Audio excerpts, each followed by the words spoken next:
Good afternoon. My name is Angela Ponmaca, and I'm the designated federal officer for the National Security Commission on Artificial Intelligence. Welcome to all of our virtual attendees.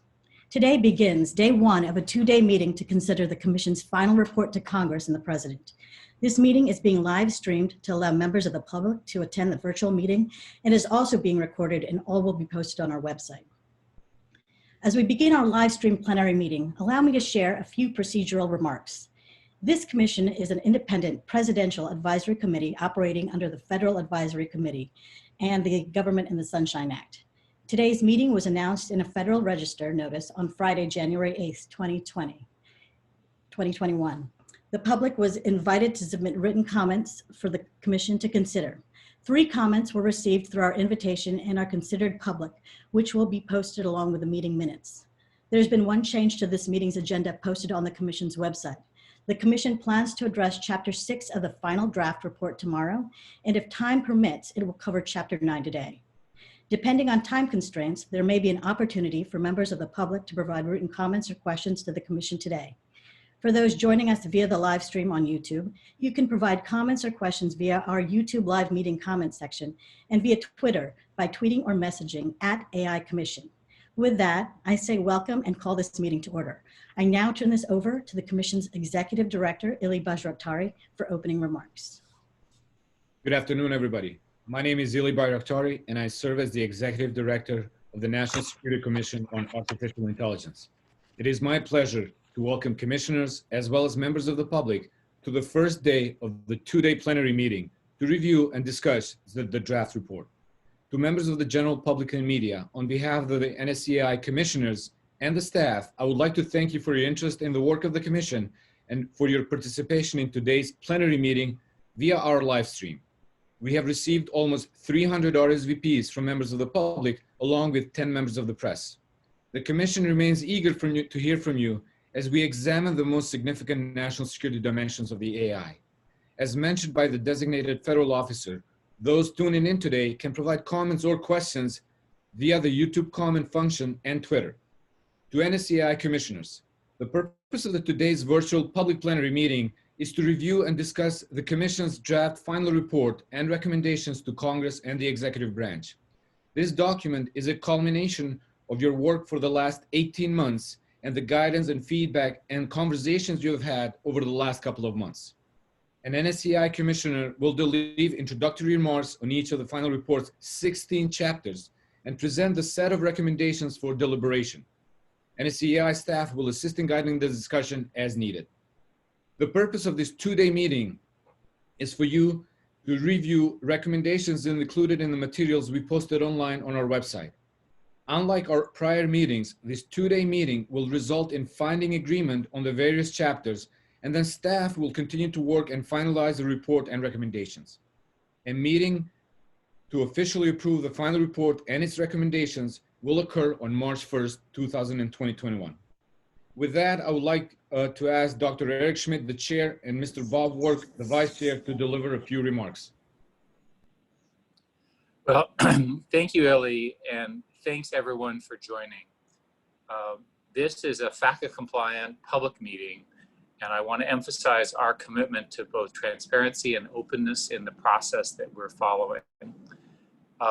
I'd also like to take a minute and say how incredibly proud I am of the quality and commitment of both our commissioners as well as our staff. And I particularly want to highlight the diversity of such people. And I don't just mean people diversity, I mean diversity of views, diversity of backgrounds, diversity of technical skills, diversity of writing skills, diversity of every skill. And surprisingly, in this congressional process, we ended up with a representative team of America, which I'm very, very proud to be part of. So today is the 9th plenary. It's the first one we had was in the spring of 2019. It's our first meeting since October. Much in America has changed. However, our commission's work remains the same, to provide nonpartisan recommendations related to AI that the administration and Congress can immediately implement to advance our national security and our national competitiveness. You'll hear a lot about this today and tomorrow, and it's something we care a great deal about. I think, and I think I speak for the commissioners when I think that there's even more urgency now than when we started. The scientific advances leveraging AI continue to accelerate, and we need to do everything that we possibly can to make the good that AI can deliver happen. On the negative side, we've recently seen the damage wrought by cyber attacks and digital disinformation, and we can anticipate how much worse they could be when they are accelerated from AI at some point in the future. So we need to get AI right for America now. AI technologies will be a cornerstone of national competitiveness. Many scientific and engineering breakthroughs will leverage AI. And if I wanted to summarize the next few days for those of you who have not been following, I think that I would say that there are sort of three big themes. First is that we need to organize for AI and emerging technologies competition, right? Competition between ourselves and other countries and other institutions and so forth. And this is going to require sustained attention at the highest levels of government and serious investments to build America's digital infrastructure. We have a number of recommendations, many of which we've talked about in the past, that aim to improve the way we are organized, the way to accelerate AI adoption, to cultivate a new generation of talent, which is crucial, and to promote AI innovation for the benefit of all Americans.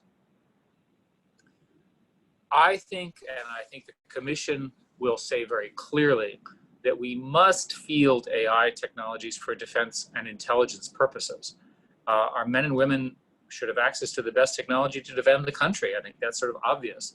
And for the first time that I can remember, the commercial sector is actually better equipped than the government in leading the technology edge in this area. We must bring that technology into the military and the intelligence agencies in the right way. You'll hear a lot about this. And it's important to talk about our values, that we need to uphold democratic values at home and abroad. There's a general view that these values could be threatened by the actions of others. AI itself does not have an ideology, but it does matter who develops and uses it and for what purposes and under what rules. We must stand firmly opposed to their authoritarian uses of AI-enabled surveillance, for example. I think everyone here would agree.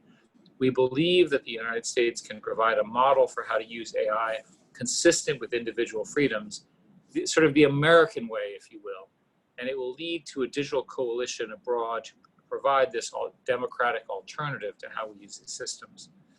So anyway, the point here is you'll see from the breadth of the recommendation that the Commission has been productive. I want to thank everybody for all their work and the staff, of course, for their fantastic work. We're going to have another fantastic conversation. Bob, let's hear what you have to think, and thank you very much. Thank you, Eric, and good afternoon, everybody. I'd like to echo both Illy and Eric's welcome to all of those who are joining us this afternoon. I hope you find the conversation enlightening. I'd like to start by reinforcing what Eric said. This has been a bipartisan mission from the beginning because it is a national priority to get AI right. So we want to thank our partners in the executive branch, Congress, and across the United States, including those who recently departed public service and those who are just beginning their own.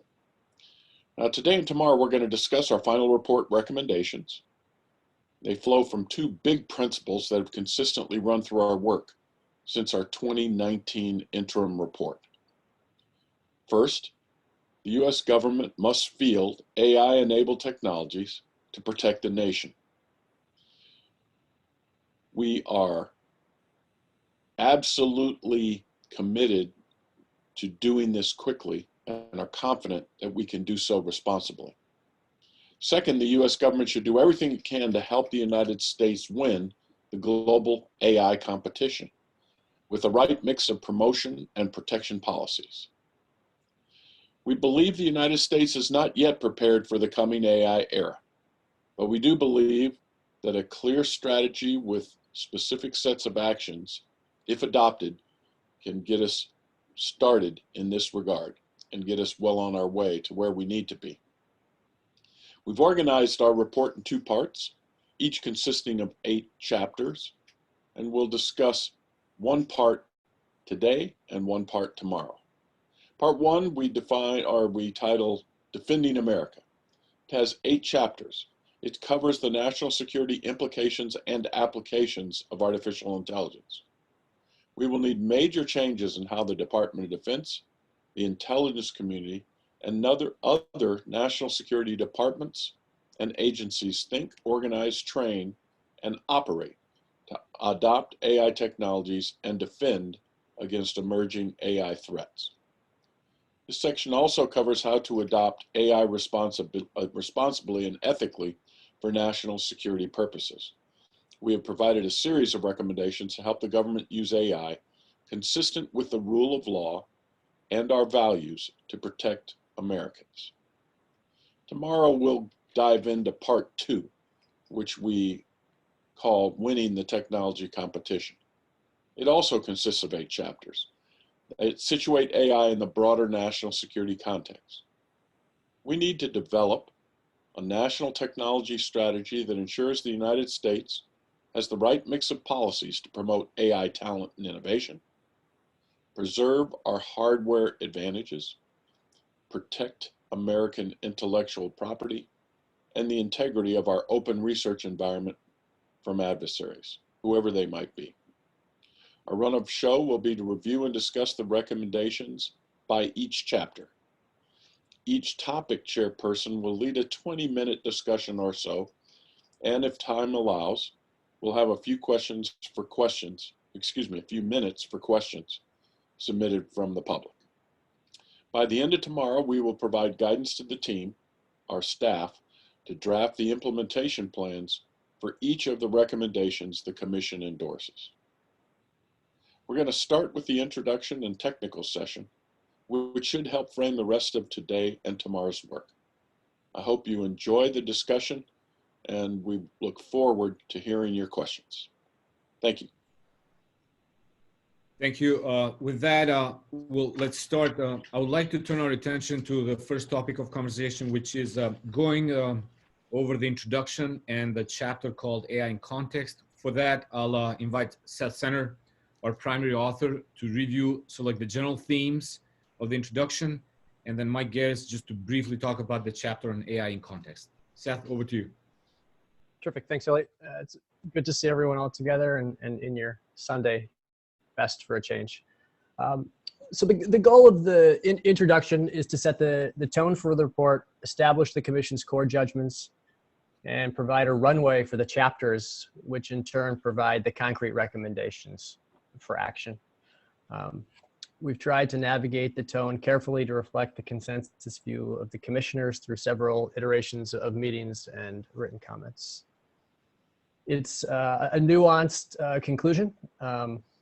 We've tried to avoid pure advocacy. It's also not pure scholarship. It's designed to develop a set of arguments that flow to concrete proposals that then lead, hopefully, to government action. We've looked for a few different audiences, as both for the introduction and really for the whole report. Government, civil society, academia, the private sector, and of course, audiences abroad, friends and foe. We've tried to focus on our readers in Congress and the executive branch simply because we believe they have the largest burden for implementation and action. But we've tried to stay in dialogue with all of our audiences throughout the report and of course in our meetings as well. We tried to strike a series of balances in tone and judgments in the introduction as well as the full report.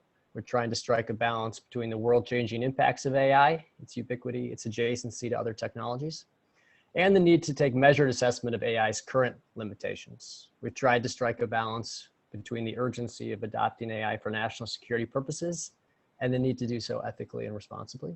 We've tried to strike a balance between the narrow national security and defense implications and focusing on the broader impact of AI on society and the economy as pillars of a long-term national security strategy. And we've tried to find a balance between stressing the AI competition with our closest AI competitor, China, and having a wider discussion of AI competitiveness and challengers in the world. Our basic framework in the introduction is on page 1 of the introduction, page 4 of the report, which is simply that AI technologies promise to be the most powerful tools in generations for expanding knowledge, increasing prosperity, enriching the human experience.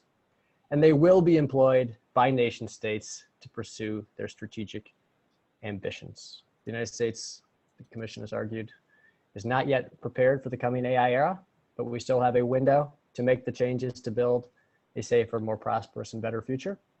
And we believe the two parts of the report through those 16 chapters provide the roadmap for doing so. The introduction itself lays out basically the core judgments or assumptions that'll underpin the chapters. And they're in the placemat. We have 4 basic judgments about why AI matters, 10 judgments about how what we must do to defend America in the AI era, 6 for winning the technology competition, and then 2 critical judgments about the relationship between values, technology, and AI. I just want to stress that on top of this, once this final report is approved by the commissioners, we will put a preface and an executive summary on top of this for the final report in March. That's our goal. So let me transition then to Mike Garris, our Chief Technical Advisor, to discuss briefly the technology section, and then we'll open up to a discussion with the commissioners. Over to you, Mike. Hey, thank you, Seth. Based on commissioner input, the introductory section on artificial intelligence in context, it's a level-setting introduction as to what AI is from the commission's perspective. And this builds off the introductory remarks and the technical appendix in the interim report. Here we reiterate that AI is not a single piece of hardware or software, but rather a constellation of technologies. That the Commission's treatment on AI is broadly scoped as outlined in the authorization within the 2019 National Defense Authorization Act. And that AI can be thought of as a stack of interrelated elements consisting of talent, data, hardware, algorithms, applications, and integration. The section briefly discusses how we live today in the age of deployed AI, where AI is now ubiquitous, embedded in devices we use and interact with every day. And although forecasting the future of AI development is difficult, the section points to promising research frontiers, including, for example, human AI teaming, new ways of learning, edge computing, advances in reasoning, and toward more general AI. The section concludes with things to look forward to in an AI-enabled future, and particularly looking at areas of science, education, space, and healthcare. So I will pause here with this brief overview of AI in context and ask the commissioners if there's anything we're missing from this section or anything else we should capture. And if not, I'll turn things back over to Illy.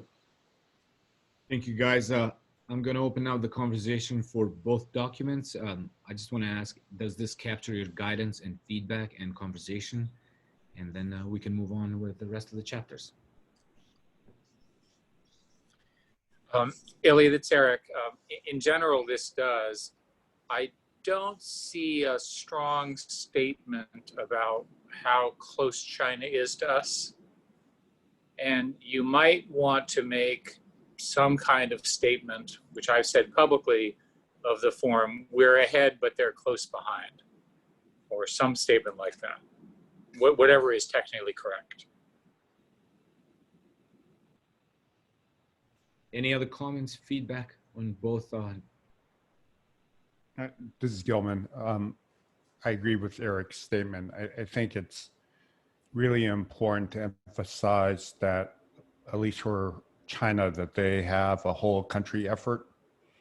They see this as a strategic capability, not just from a national security point of view, but economic and a way of life.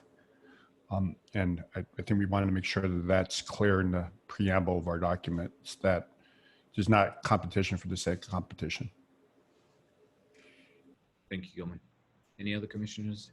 I have one other comment, which I've shared before, but I think it's also useful to point out that unlike the way that a lot of a lot of the balance of power over the years was considered in nuclear weapons and the very high costs of getting into nuclear weapons. Getting great at AI, which is where a lot of this, a lot of the fights moving forward between countries is going to be fought, that the barriers for entry there are so much lower. There's still not that many people in the world who are expert machine learning and AI practitioners, but there are more than enough and a lot being trained all the time. And it's a much lower barrier for entry, not just for China and for Russia, but for other countries as well, to use this capability to factor differently in world affairs. Yeah, and to build on what Andy just mentioned, I think we are only seeing the tip of the iceberg with harnessing various of the AI technologies for cyber attacks of two kinds, on systems and infrastructure and on democracy. People's beliefs through psychological warfare tools, which have been, I think, to date, rather back of the envelope, but still we've seen the outcomes and how powerful they are. I have to concur. I think it's said in the document in draft that I've read that we are in a competition. What I think is important is it's an invisible competition. This competition isn't something where you see tanks rolling down a street. This competition that we're engaged in is subtle. It is eroding at different levels. And as you read the document, you can see the multiple ways this can erode our ability as a nation to protect itself and withstand the future. And I think we say it, but I think what Eric and what Andy and Eric Horowitz are all speaking to is the strength of that opening argument. And perhaps it would go into the summary sheet, the cover sheet, about what invisible nature this particular competition has. And I will concur that what the commissioner defined as invisibility is in a lot of ways very apparent, but not recognized by us in terms of how truly integrated this is in our lives, from the most basic of shopping functions to the most significant of national security functions. It has become incredibly organic, but what is not organic as of yet is our recognition and an approach to it as a whole of government or whole of nation approach. I just wanted to underscore, it is mentioned in the introduction, but I wanted to underscore the speed of innovation that is occurring in artificial intelligence. It is really dramatic. And as my fellow commissioners have said, it's having impact, but I think we need to be cognizant that we're dealing with something that's moving very, very fast. To build on what Mignon and Bill just said, and just to angle things a little differently, it's not all about anxiety and need to catch up and rivals. It's also about the promise of AI. As we've said many times in our deliberations, national security is not only about defense and military and intelligence, it's also about the vibrancy of our economy, our ability to harness AI technologies in all the myriad ways that it promises to be, provide breakthroughs, whether it be material science, biomedicine, or daily life, per Mignon's comments. Excellent. Any other feedback from commissioners about both, we call it a Chapter 0 documents? Well, I just want to The one thing I could add. The one thing I wanted to re-emphasize that Eric and some of the others brought up is that the information and dialogue aspect of the applications of AI, I would say that it's not the case that we're worried about future impacts of this. I think we are in a situation where the current impacts of influence in this arena are quite evident, and the challenge is to make sure that we can have the correct flow of information and counter manipulation of facts by adversaries, even as we speak today.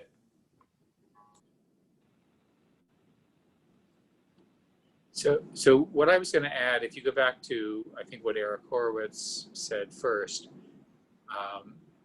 is the diffusion of this technology, and Andy Jassy said this as well, the diffusion of this technology is very different from any other arms that we've seen, because it's so easy to pick this up. And I think that the current introduction doesn't quite say that. So maybe, Seth, you could consider this point, that it's different because it's so easy for malcontents, other countries, the wrong people to get this stuff and get it in their hands.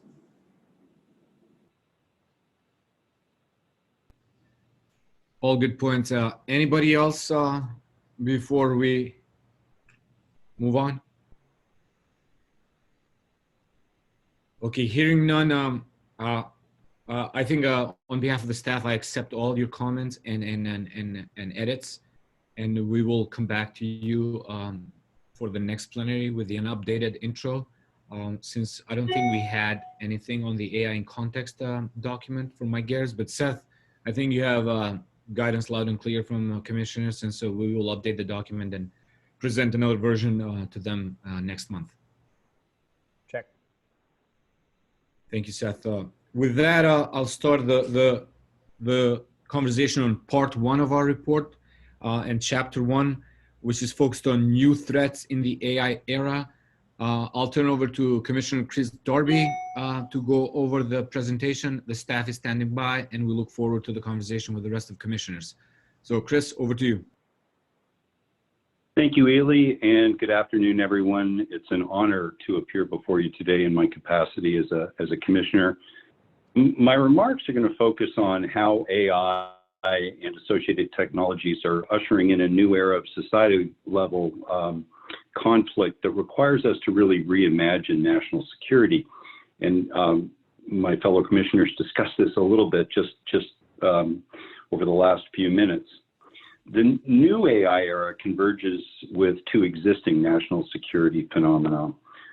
First, there's sensor proliferation and the wide range of digital interdependencies that are spreading the vulnerabilities across every segment of our society. Second, as we just heard, state and non-state adversaries are challenging the U.S. below the threshold of direct military conflict, using things like cyber attacks, espionage, political warfare, and financial instruments to threaten U.S. national security interests. And Eric specifically, I think, highlighted some of those just moments ago. But digging deeper, the Commission sees 5 illustrative threats that capture the organizational challenges the United States must face. The first is AI-enabled information operations. AI applications and associated technologies will increase the magnitude, the precision, persistence of malign information ops. Building on this year's NDAA mandate to form a new ODNI center around the problem, the government should create a true joint interagency task force within that center to lead and integrate public-private efforts to counter foreign-sourced malign information. The second AI-related threat is targeted data harvesting. Data security and integrity really need to be viewed through a national security lens. The broad circulation of personal data drives not just commercial innovation, but also new vulnerabilities. One key move, among others, is for the government to protect its own data from adversarial interference or theft by defending against privacy attacks, red teaming defenses, and ensuring that its databases are federated and anonymized. Thirdly, AI-enhanced cyber is an organizational challenge of this era. Through the threats, or though the threats are still developing, in the future, AI automated and enabled malware could make compromises such as the solar wind cyber attack orders of magnitude more effective, delivering greater precision tailoring, speed, stealth, and persistence at scale. To close the current gaps in our nation's cyber defenses, government should continue implementing the Cyberspace Solarium Commission's recommendations. To head off future threats and accelerate our countermeasures to the current threats, government should also develop and deploy AI-enabled machine speed information sharing, anomaly detection, and malware mitigation across its networks. There's a recurring theme here. We need to defend more rigorously. A fourth trend is called adversarial AI. Adversarial AI is really about what is being done to our AI systems. Adversarial attacks are here today and already impacting commercial machine learning systems, but remain neglected. Among other moves to improve AI assurance, the government should create government-wide red teams to attack and harden our own AI applications. The fifth and last representative threat of this new era in AI is AI-enabled biotechnology. It's certainly topical. New technologies such as CRISPR enable gene editing and basically make biology programmable. Combined with massive computing power and AI, innovations in biotech may provide novel solutions to mankind's most vexing challenges. Healthcare, food, and sustainability could all be addressed through AI. Biotech, sadly, can also have a dark side. AI may enable the engineering of genetically targeted pathogens or the mental and physical bioenhancement of adversary combatants. To address these threats, the government should increase the profile of biosecurity and biotech issues within the U.S. national security agencies and update the National Biodefense Strategy to include a wider vision of biothreats. And I'm sure the administration's new lead at OSTP, Eric Lander, will echo those sentiments. In summary, these 5 AI-related threats illustrate a new society level of conflict that the U.S. must organize and defend against. So, without further ado, I look forward to your discussion, questions, and comments, and I yield the floor, Ely. Thank you, Chris. Over to you, commissioners, for feedback, guidance, anything that we have missed based on your feedback. So can you take a minute and talk about the biosecurity threats in an unclassified setting? Sure. It really, once we started to sequence everything, and I mean the human genome, plants, what we began to amass is a data set.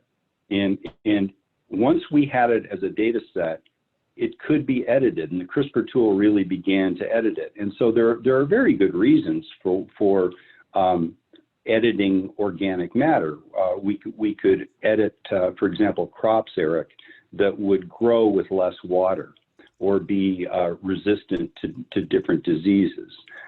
We can edit for specific health issues.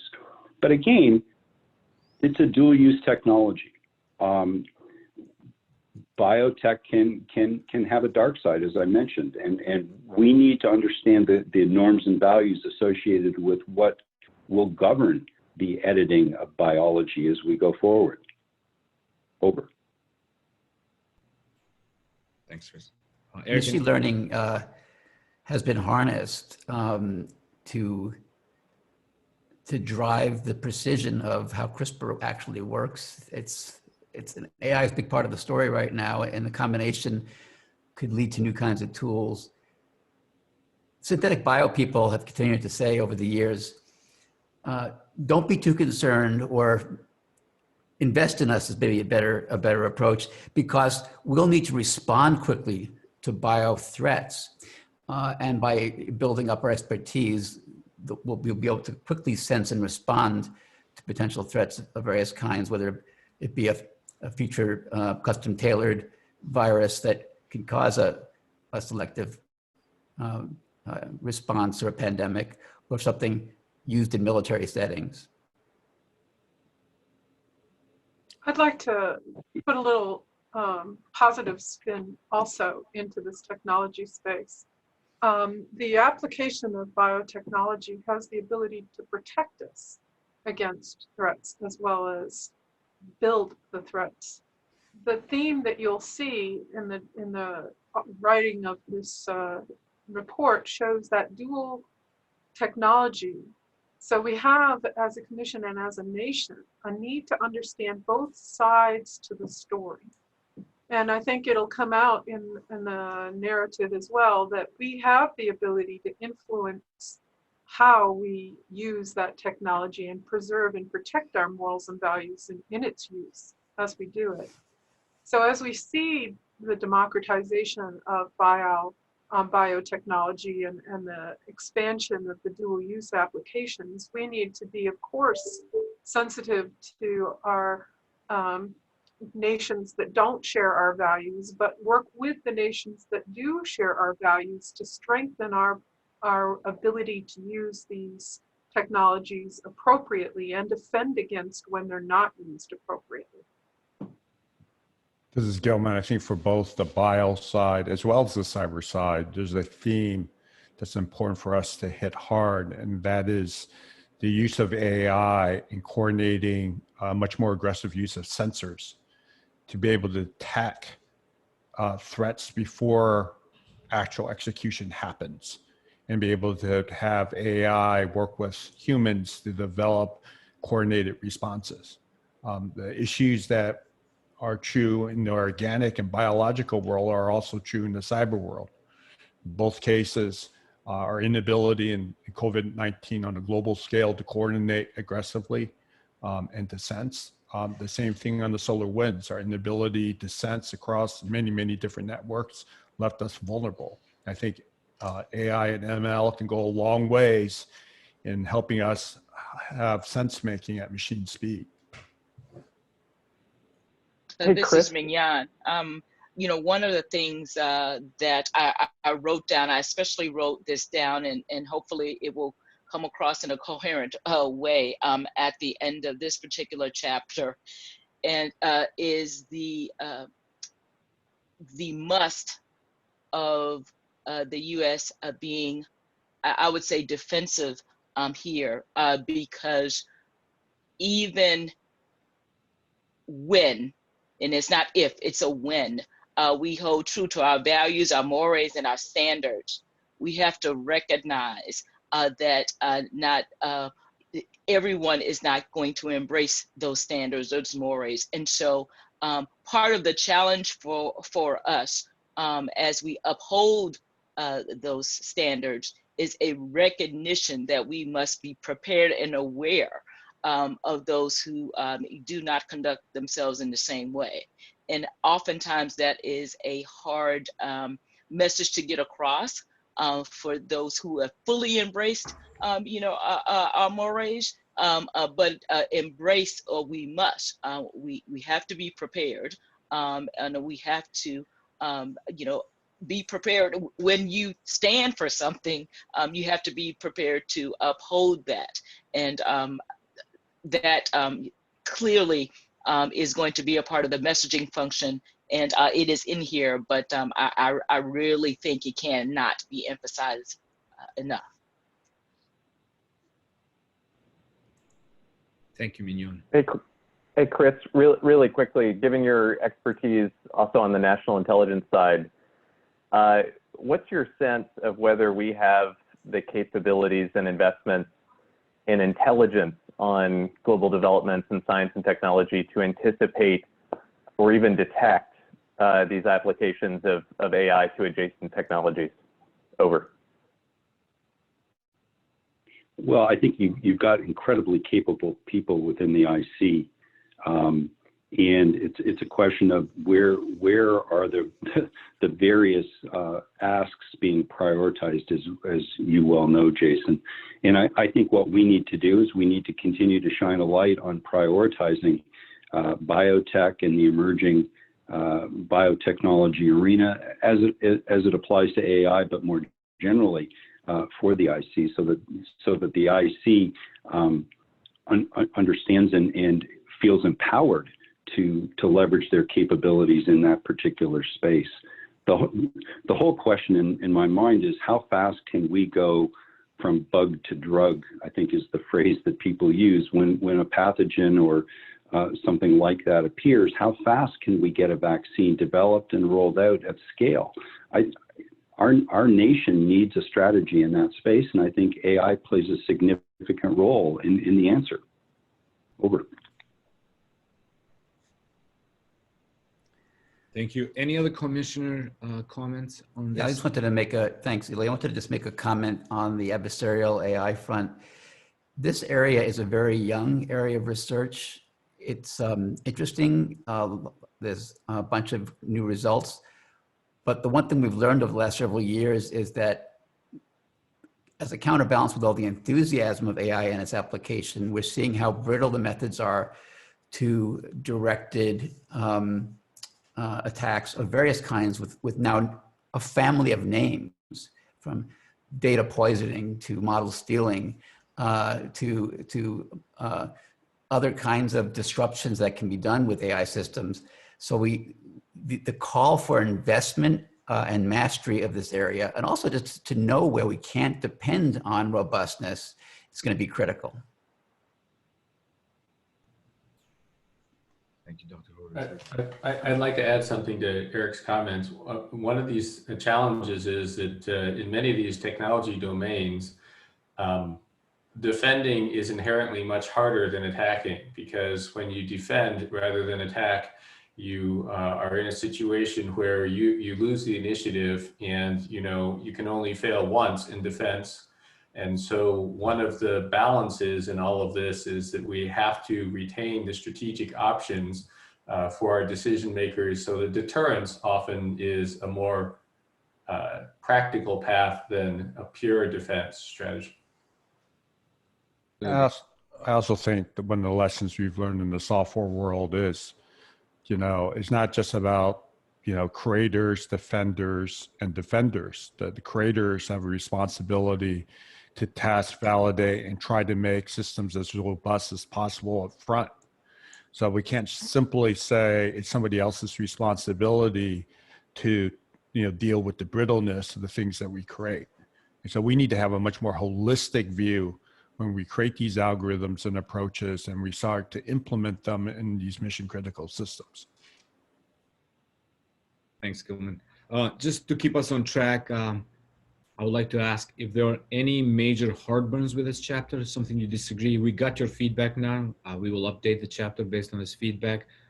But if you have any big disagreements, any criticism, I'll open it now for the next 2 minutes before we move on. I think the part on malware is a very small subset of the cyber attacks, and we may want to broaden to, include some novel things that will come out of AI and ML in the cyberspace. That's more than the conventional attacks. We learned that supply chain attacks on the SolarWinds.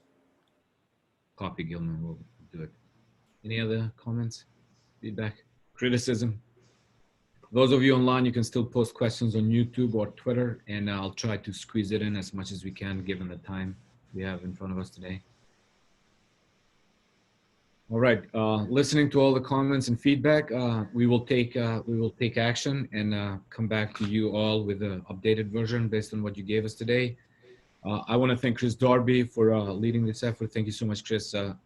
And I would like us to move to Chapter 2. And I would like to ask Ms. Safra Katz to lead the conversation and present the chapter context and recommendation. Over to you, Safra. Thanks, Ely. Good afternoon. Over the course of the Commission's work, I've been privileged to work on the line of effort focused on applying AI for national security missions with my fellow commissioners, Steve Chan, Ken Ford, Andy Jassy, Katrina McFarland, and Bob Work, who you've already met. Through our line of efforts research, we have reached the judgment that U.S. military advantage is not guaranteed. To maintain it into the future requires accelerated adoption of AI-enabled sensors and command and control, weapons, and logistics systems.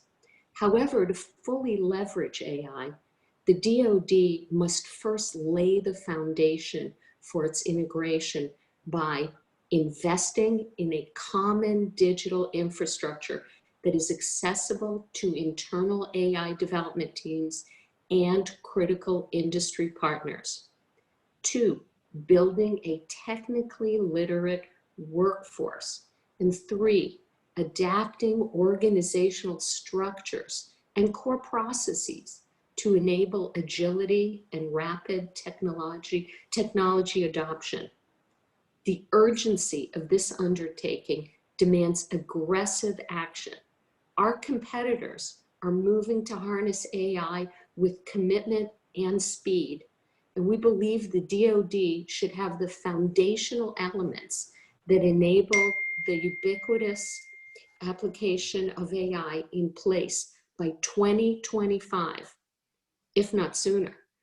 Integrating AI into existing systems and operations is difficult across sectors, public and private.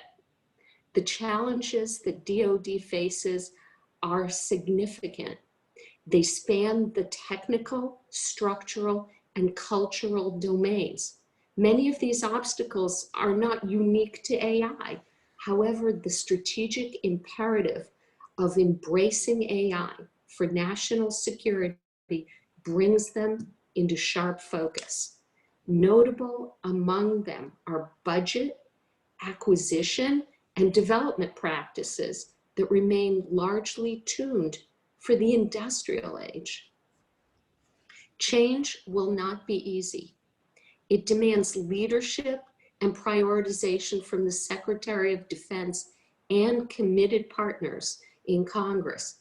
It also requires the promotion of bottom-up innovation, getting AI into the hands of our technologists and warfighters. Failure to do so will spell dire consequences. We recommend that the Secretary of Defense direct immediate action in 5 areas. First, build the technical backbone. To integrate AI across the organization, the department needs to invest in a DoD-wide digital ecosystem, including compute, data, trained models, and environments for development and testing. Second, train and educate warfighters, which my colleague Minion Clyburn will cover in more detail once I finish. Third, accelerate the adoption of existing digital technologies. The department must scale innovative practices and align acquisition, budget, and organizational structures to better support the delivery of digital-enabled capabilities. To do this, we recommend prioritizing the integration of commercially available AI solutions for core business processing, networking existing innovation initiatives, expanding the use of specialized acquisition pathways and contracting approaches through a trained and incentivized acquisition workforce, and the reforming the budget and oversight process to account for speed. Fourth, democratize AI development. At every level, technologists, operators, and domain experts should function as integrated teams. To support enhanced development, the DoD should designate the Joint AI Center, the JAIC, as the department's AI accelerator. Additionally, the combatant commands should take complementary action to establish software teams and embedding developers with operational units to locate, tailor, and field AI applications. Fifth, invest in next generation capabilities. To make the prior recommendations possible and preserve the ability to deter adversaries, the DoD must take tough budget trade-offs and must increase spending on AI research and development. And with that, I'll turn it over to Minion, who sits on our workforce line of effort to provide amplifying details on the recommendation to train and educate warfighters. Thank you so much, Safra. The Department of Defense must equip service members with core competencies to effectively employ AI, make data-driven decisions, engage in regular experimentation, and interact with autonomous systems. This will require early identification of technical talent, required technology training for junior and senior leaders, and emerging technology-coded billets and certification pipelines. The importance of technology literate senior leaders cannot be overstated. Our most important recommendation is for Congress to pass a Goldwater-Nichols 2.0. It would create an emerging and disruptive technology qualification process and billets for military officers or non-commissioned officers. We believe this will help create a technology literate group of senior leaders, just as the original Goldwater-Nichols Advanced Joint Competencies. Competencies. We need it so badly until I needed help saying it. So thank you so much, Safra, and back to you. Thank you, Minion. I'll now open the floor to my colleagues from line of effort 1, 2, and 3, who all contributed content to this chapter for additional amplifying comments, as well as to the broader group for discussion.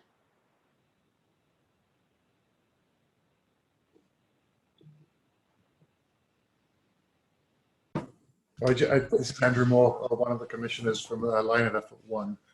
One of the things I find particularly valuable about this is over and over again within the industry, we've all seen that the organizations, the industrial organizations which have a culture of AI practitioners at every level, rather than some sort of separate mystical sort of top-down group, those folks who sort of bring it into the culture in general, those are the, what we now call the digital natives, the companies which are able to prosper in this fully sort of digital world.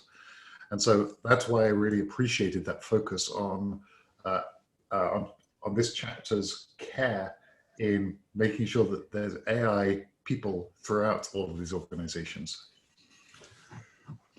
Yeah, I was also very pleased in the work in the group is that the emphasis on not only the technology part, but the sociological and the people background part is strongly emphasized. And I want to credit that and also state that one of the key ways to do that is to rotate people through the different phases of the different elements of the organization, to give sort of the more operational people more exposure to the technical aspects, and the technical people more exposure, or the technology people more exposure to the operational aspects of the mission. So one of the things I'd like to talk to this broader community to, that is in this report, that has me concerned, is our ability to adopt existing digital technologies. I can recall 10 years ago when this was a conversation that was going on, that we needed to be more commercially adept. We can't assume that using the same practices is going to accomplish something different. So we need to underscore what Nignan and the team talked about. We have to change the organization in order to change the outcomes.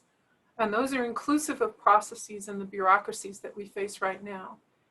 The adoption of commercial technologies does not fit when we, if we do not allow for this change, don't exclude the changes that are necessary inside the organization that don't necessarily fit with the commercial technologies.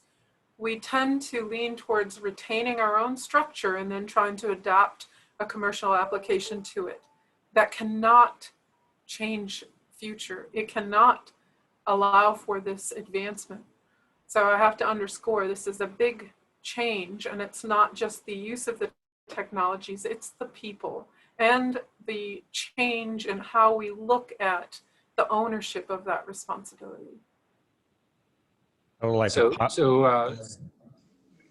Safra, this is Eric. Did you all consider putting in real numbers, quotas, size of organization to force through some NDAA process the hiring of these AI experts. So I'll give you an example. You could write down that I think there are roughly 7 COCOMs, something like that. You could write that every COCOM should have 50 to 100 people who have this criteria under the command of the COCOM commander. In other words, somewhat more explicit than just the urging language that you've spoken of so far. So this is always very, very tricky because these kinds of things really do require an understanding of the situation as it stands.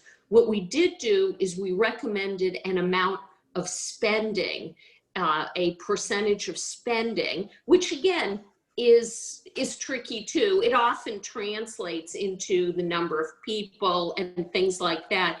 But I think it's very difficult. I don't know if some of the other, if some of the staffers want to comment, but the issue is it's very hard to be so prescriptive. Yeah, I have to support what you're saying, Safra. When we looked at that, there's something called malicious obedience. If you as an individual don't want to make change because you don't understand it, you're going to change exactly, which can actually be more damaging to what you've been directed to do and not accomplish the outcome. So to give an objective outcome and to state that where we felt the amount of funds were necessary, I think is the appropriate way to get somebody to come in with an answer that works, vice being prescriptive and directing them specifically how to do it.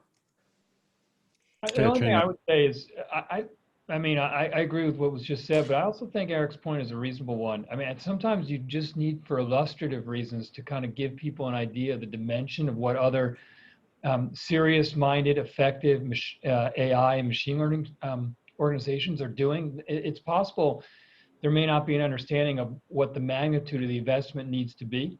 And so it's, if we can find figures that give people an idea and give the government an idea of what really effective AI organizations are investing, I think it's a good idea. I think what's really important, besides the dollars for scale, is also the importance for us to point out that, particularly within the Department of Defense, that we must be willing to apply this class of technology to disrupt the organizations as they stand today. We've had a long history of applying new technologies in old ways until an adversary comes along and uses it in a novel way. We should challenge ourselves and maybe even set aside some of the scope of the budget to build a capability where we disrupt ourselves rather than wait until the adversary does it. You know, we think of the way the department is organized, it's very much still organized like the way it was in World War II. You know, there's a group of people who know how to deploy tanks. There's a group of people who know how to deploy ships. There's a group of people who know how to fly airplanes. In fact, in the old days, it was the Army Air Corps. It took airplanes 50 years to break out from where they were. We can't wait. This is critical. So we have to disrupt ourselves, and we need to figure out what the level of effort, and that's why some scoping of dollars is going to be really important. Scoping of dollars, yes, but specifying a one-size-fits-all for organizational structure is not going to work. What I would be doing for the special forces is very different from what I would be doing for the Navy, which is very different from what I'd be doing for the Commerce Department. And I've never seen a one-size-fits-all recipe for AI change management. I do think we should celebrate the expertise that each of the services and government departments has, make sure they are empowered with knowledge about how to do AI, but we've got to use their expertise and how they field it.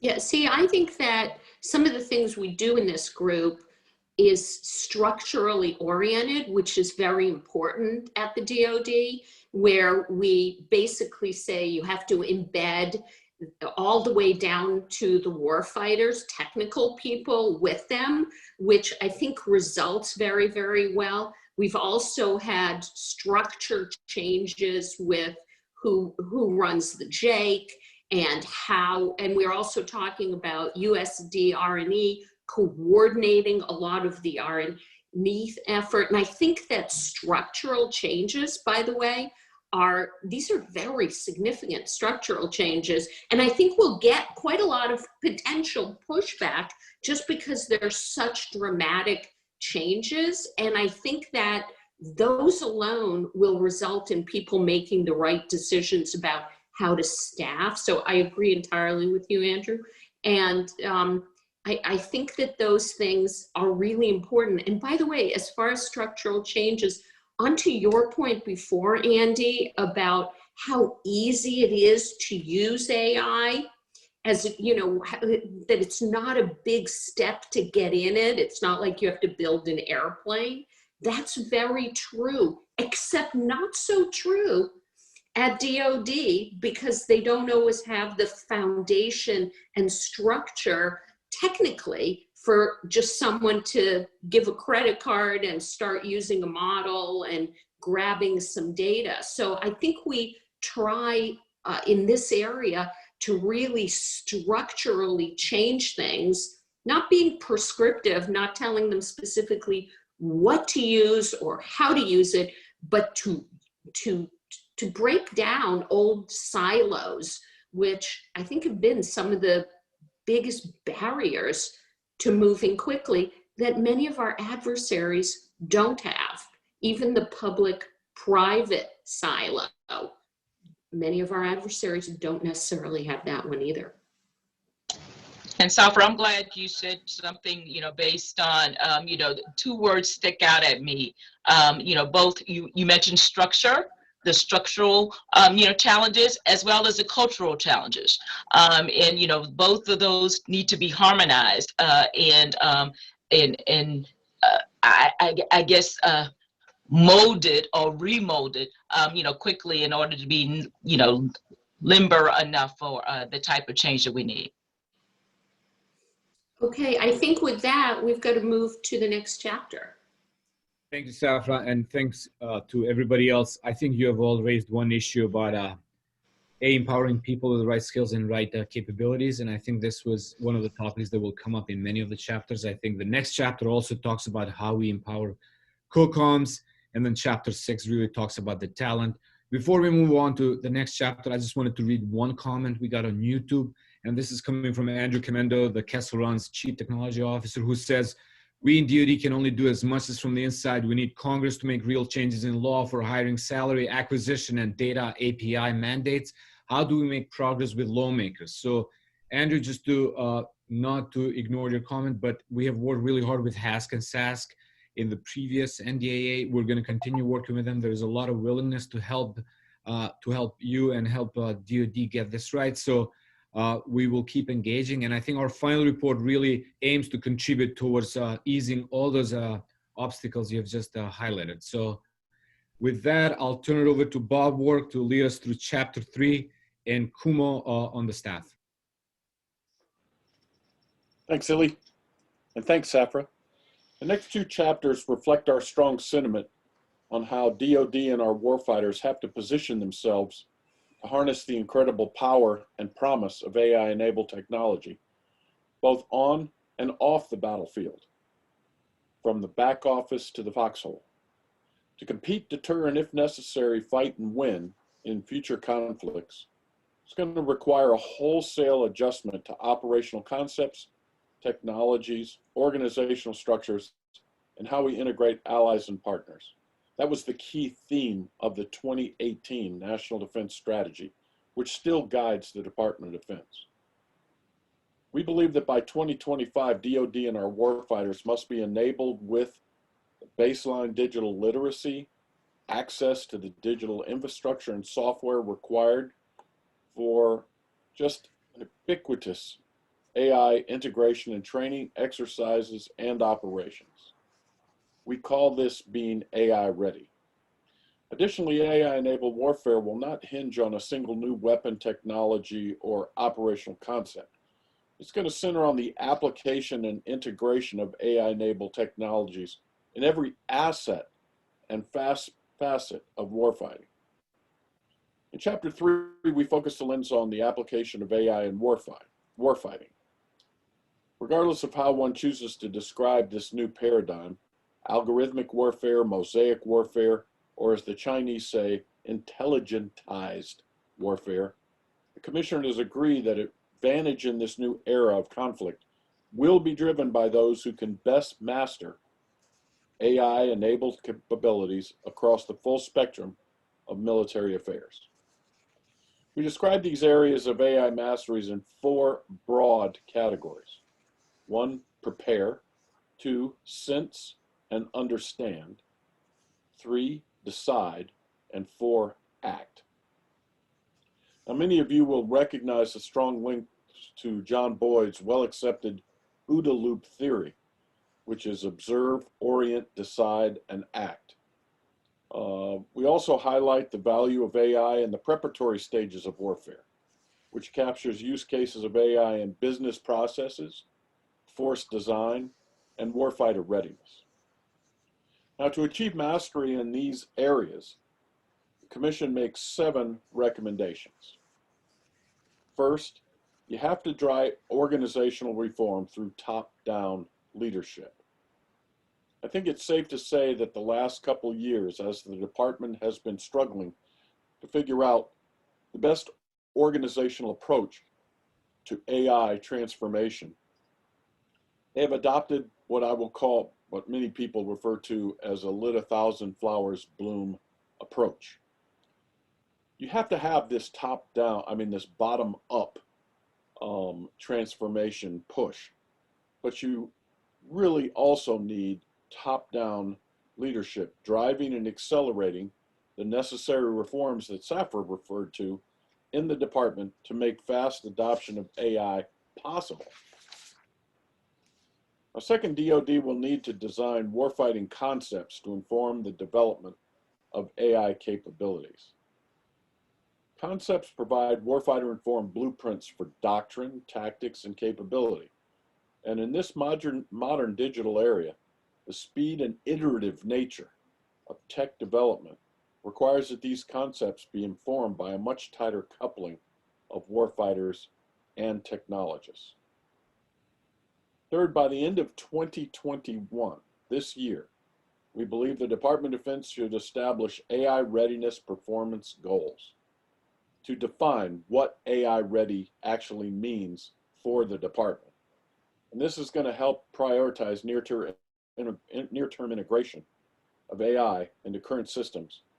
And it will also act as a means for us to assess warfighter AI readiness across all of the services. Fourth, DoD must strive towards ensuring cultural change and set the conditions to continuously out-innovate our competitors. Who, as Eric Schmidt said at the top of the hour, they are really getting after this, and they're going after applications especially hard. We need to continue to out-innovate them and out-compete them. The military services should inculcate a culture of experimentation, innovation, and risk-taking in operational units to support this rapid integration of AI-enabled applications that we see as so central to the department's future. Fifth, the DoD should define a joint warfighting network architecture by the end of 2021. This secure open standards network will support the integration, deployment, and scaling of AI applications at the operational level and across all operating domains: space, air, sea, undersea, ground, etc. Six, DoD must continue to invest in priority AI research and development R&D areas that could support future military capabilities. The Commission highlights R&D areas where the DoD must continue to invest that supports AI for warfighting applications. Finally, the Department of State and Defense must promote AI interoperability in the adoption of critical emerging technologies among our key allies and partners. Collectively, these recommendations, alongside the reforms outlined in Chapter 2, are intended to drive a comprehensive shift in the Department of Defense towards an AI-enabled future. Before moving on, I'll pause here for any comments from my fellow commissioners. Illy, over to you. Thank you, sir. Open for conversation, chapter 3. This is really DoD specifically focused. Comments, feedback, anything we need to adjust?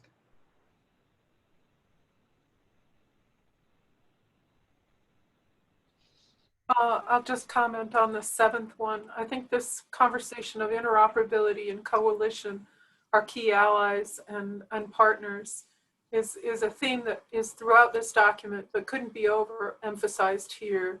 To create a standard before others reach the table, particularly those that don't share our values, I think is very critical in this particular domain. Particularly with, Bob brought out the importance of, the OODA loop.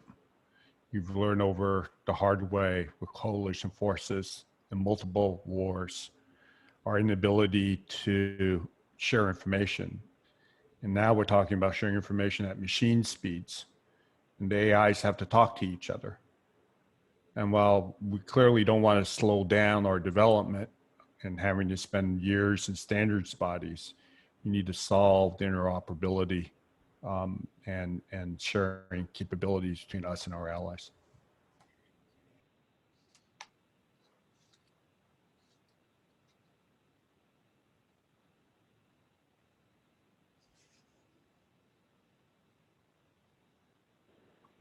Bob, this is Jason. A quick question. What are the best convening mechanisms that we have or existing organizations across the U.S. and NATO for ensuring interoperability? I mean, you've seen this across multiple platforms.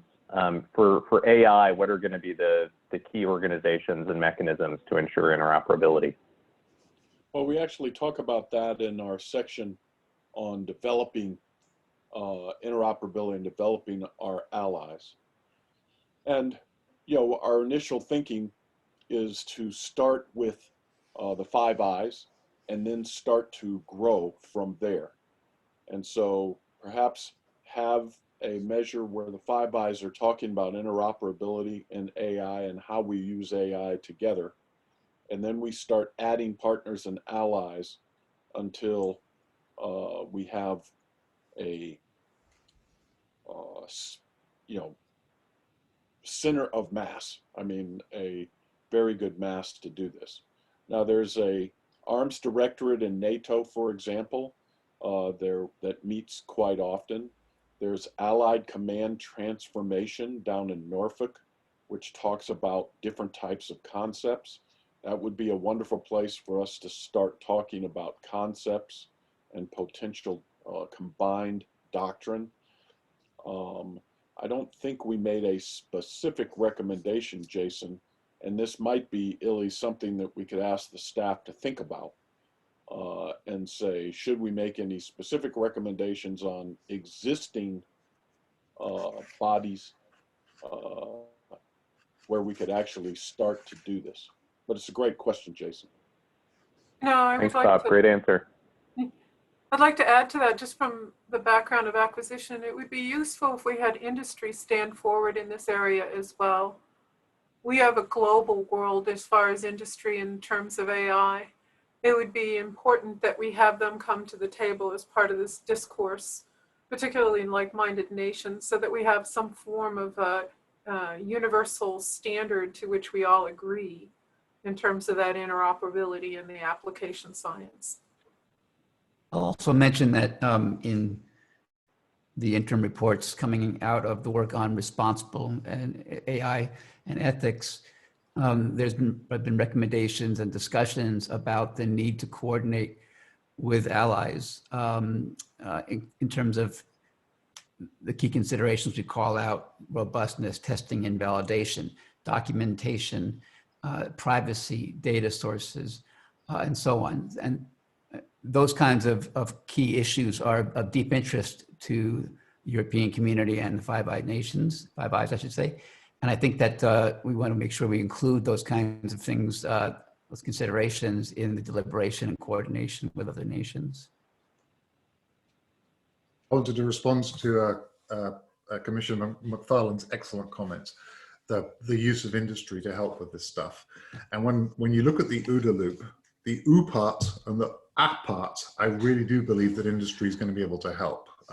There is a really growing set of data models across different parts of logistics, materials, energy supply chains, which I feel very comfortable about, meaning that we can communicate well, including on the perception parts. The D part, the decision-making part, is where we and our allies have got work ahead of us, because as you've seen, the crux of a lot of the complex parts of an AI strategy are the need for humans in the loop, experts and generals to take responsibility for decisions being made by these AI systems. That, I think, is where I'm certainly hoping that both the research community and folks who are building alliances with other countries can get together so that we've got clarity on how we mix together decision procedures in military operations.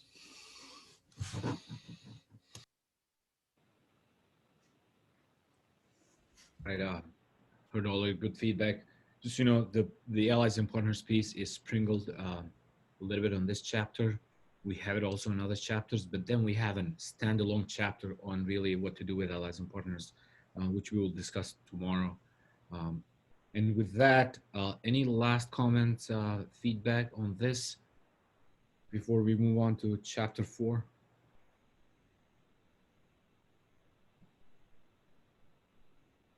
Hearing none, we got your feedback.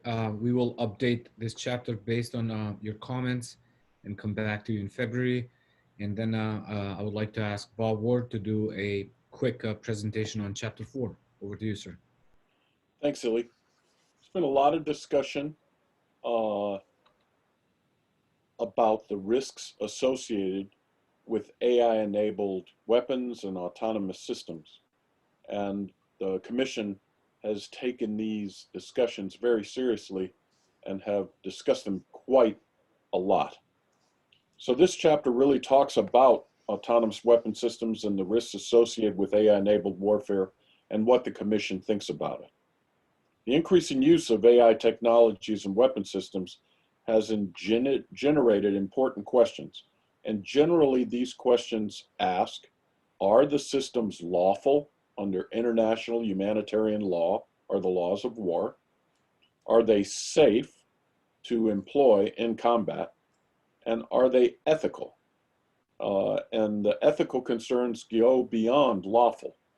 The lawful concerns, do they reflect our values? World military powers, both large and small, are pursuing AI-enabled systems which have the potential to improve decision-making and enable levels of performance, speed, and discrimination that exceed human capabilities. However, there is significant international debate over whether such systems can comply with international humanitarian law and how to both minimize the risk of unintended military engagements, meaning non-combatants or restricted entities like mosques or something like that, and avoid inadvertent and uncontrolled conflict escalation, which is a major point. In fact, we already have a question from someone on this that I'll address at the end of the discussion. The Commission met extensively with civil society groups, academia, and government agencies to study this issue, and it offers the following 4 judgments related to AI-enabled and autonomous weapon systems. Number 1, provided their use is authorized by a human commander and operator, properly designed and tested AI-enabled and autonomous weapon system have already been, and we believe continue to and can continue to be used in ways that are consistent with law and our ethical values and will be safe in combat. Number 2, existing DoD procedures are capable of ensuring that the United States will field safe and reliable AI-enabled autonomous weapon systems and use them in a manner that is consistent with international humanitarian law. It's informed by DoD's comprehensive testing, evaluation, validation, and verification procedures, and the fact that they are trying to improve them for autonomous weapon systems. Its rigorous procedures to ensure targeting decisions comply with IHL. I think everyone knows that staff judge advocates are embedded at every level in a combatant command so that decisions over the use of force are always validated as being lawful. And its adoption of ethical principles for AI and its longstanding commitment to IHL compliance. Third, this is what worries us. We are very confident in the extensive procedures that the United States has in place to make sure that these type of systems would be lawful, safe, and ethical. But we can find little evidence that US competitors have equivalent rigorous procedures to ensure that their AI-enabled and autonomous weapon systems will be responsibly designed and lawfully used. Fourth, and importantly, the Commission does not support a global prohibition of AI-enabled and autonomous weapon systems. A ban faces challenges associated with defining such systems, verifying compliance, and there's low trust among the major military powers. These judgments don't obviate countries' obligations to take steps to reduce the risks associated with these systems, and such efforts should and must be led, we believe, by the United States. We've made several recommendations to mitigate such risks, and these recommendations can be split into three kind of pots. Actions the United States can take by itself, actions the United States can and should take with its allies, and actions that the United States can and should take with its strategic competitors, provided they are willing to do so. Acting by itself, the United States should clearly and publicly affirm existing US policy that only human beings can authorize the employment of nuclear weapons, and seek similar commitments, public commitments, from Russia and China. Doing so, we believe, would have a stabilizing effect, reduce the risk of AI-fueled strategic escalation, and demonstrate a practical US commitment to the responsible deployment of AI in weapon systems. Additionally, the United States should pursue research and technical means to verify both compliance with AI-related arms control agreements and to prevent proliferation of AI-enabled and autonomous weapon systems. Technical breakthroughs are going to be needed to enable any potential future agreements to limit or combat proliferation of these technologies and weapons. Acting with allies, we believe the United States should develop international standards of practice for the development, testing, and use of AI-enabled and autonomous weapon systems. Obtaining allied consensus regarding these types of standards will set important norms in place, promote the safe use and development of such systems, and further highlight the commitment of the United States and its allies to ethical and responsible uses of AI in warfare. Finally, acting with competitors, the United States should discuss AI's impact on crisis stability within the existing US-Russian strategic security dialogue, and we believe we should create a similar dialogue with China. Other dialogues are needed to increase mutual understanding regarding the behavior of autonomous systems and reduce the risk of inadvertent escalation, which is an issue we've really talked a lot about. This dialogue should lay the seeds for future concrete confidence-building measures in this space. Now, Michael Clare has submitted a question, and Michael is with the Arms Control Association, and he asked the following: what measures do you recommend to prevent the unintended or accidental outbreak of nuclear war arising from increased reliance on AI-enabled computer-assisted battlefield decision-making? I've actually answered this question, but I want to pull out the main talking points. First and foremost, we believe the United States should clearly and publicly affirm that only human beings, not AI or autonomous systems, can authorize employment of nuclear weapons. And it should seek similar commitments from all nuclear armed states, including Russia and China. We believe the United States must establish a channel with Russia and China to discuss the impact of AI-enabled systems on crisis stability. We haven't come to a consensus, but generally, we should be very careful and with the use of autonomous systems in any type of a combat system that might be able to order retaliatory strike.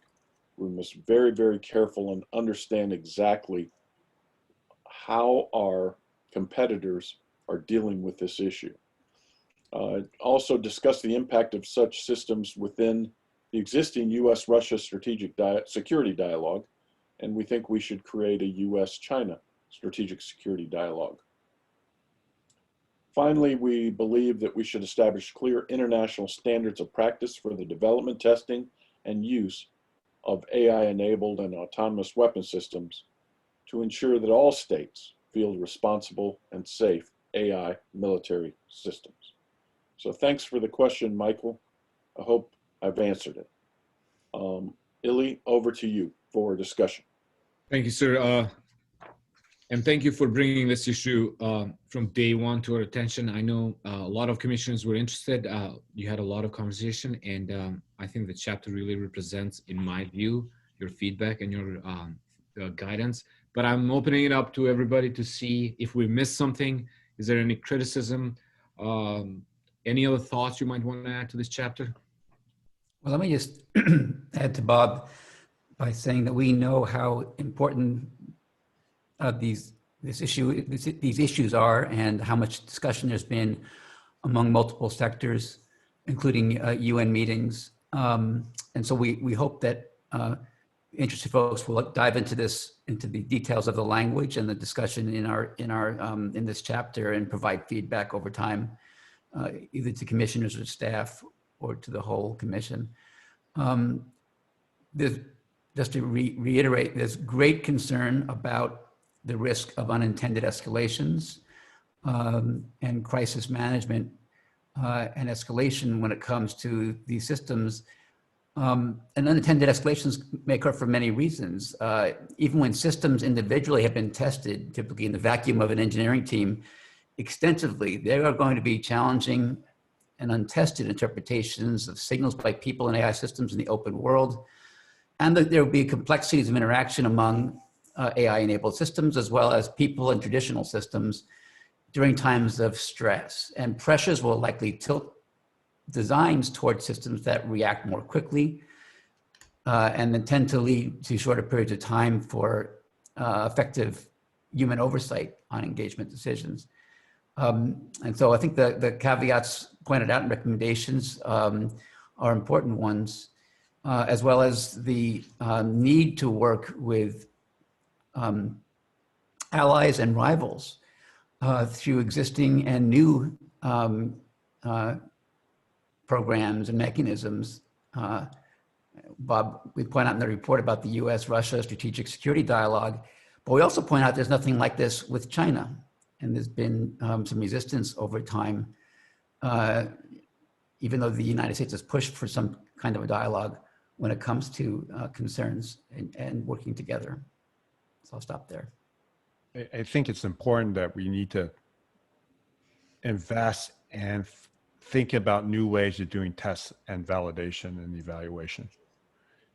When we use AI, particularly across multiple systems on a network basis, we need to actually test for that. Testing individual systems is no longer going to be good enough when systems are talking to each other and reacting to one another. So I think this is one of the areas that, I know all the commissioners have been thinking through this, but we can emphasize even more in these chapters. to put that level of investment in. You know, autonomous systems have been in our, you know, capabilities, in our adversary capabilities. They may not be powered by AI, they might be powered by old rules-based systems. We are familiar with them, but as these become much more networkable and react to one another, we need to test and validate those models. You know, can I add that the term I use for this is emergent behavior, and because these systems have some amount of error in them, when they're combined, you can get emergent behavior that you don't expect. And so it's more than a simple test. You actually have to constantly be testing them, constantly be training against them, constantly be trying to make sure that they don't go off the deep end when they combine in ways that people did not anticipate. Speaking of that, Eric, there's also emergence over time of new capabilities and use cases. We had a bunch of discussion, and it appears in our report that we want to stay on this and not say, you know, this is done, but watch the terrain over time, have the right offices in place for reflecting about new developments in this space. We've talked about pursuing technical means, for example, which is a research area, as well as a socio-technical area, pursuing technical means to verify compliance with future arms control agreements, and even what that means when it comes to the use of development and use of the weapons by nation state and non-state actors over time. So I think we just have to really recommend that we stay on this. I think this is an excellent dialogue, because I think one of the challenges we have as Eric's talking about, is the ability to be transparent. And it's particularly disturbing with other nations do not vote to come onto this island to work with us to find ways of doing this within that value system. And I think that we should be very, very aware that that implies a lot of challenges in our future to be able to protect and defend and to understand and to be able to apply.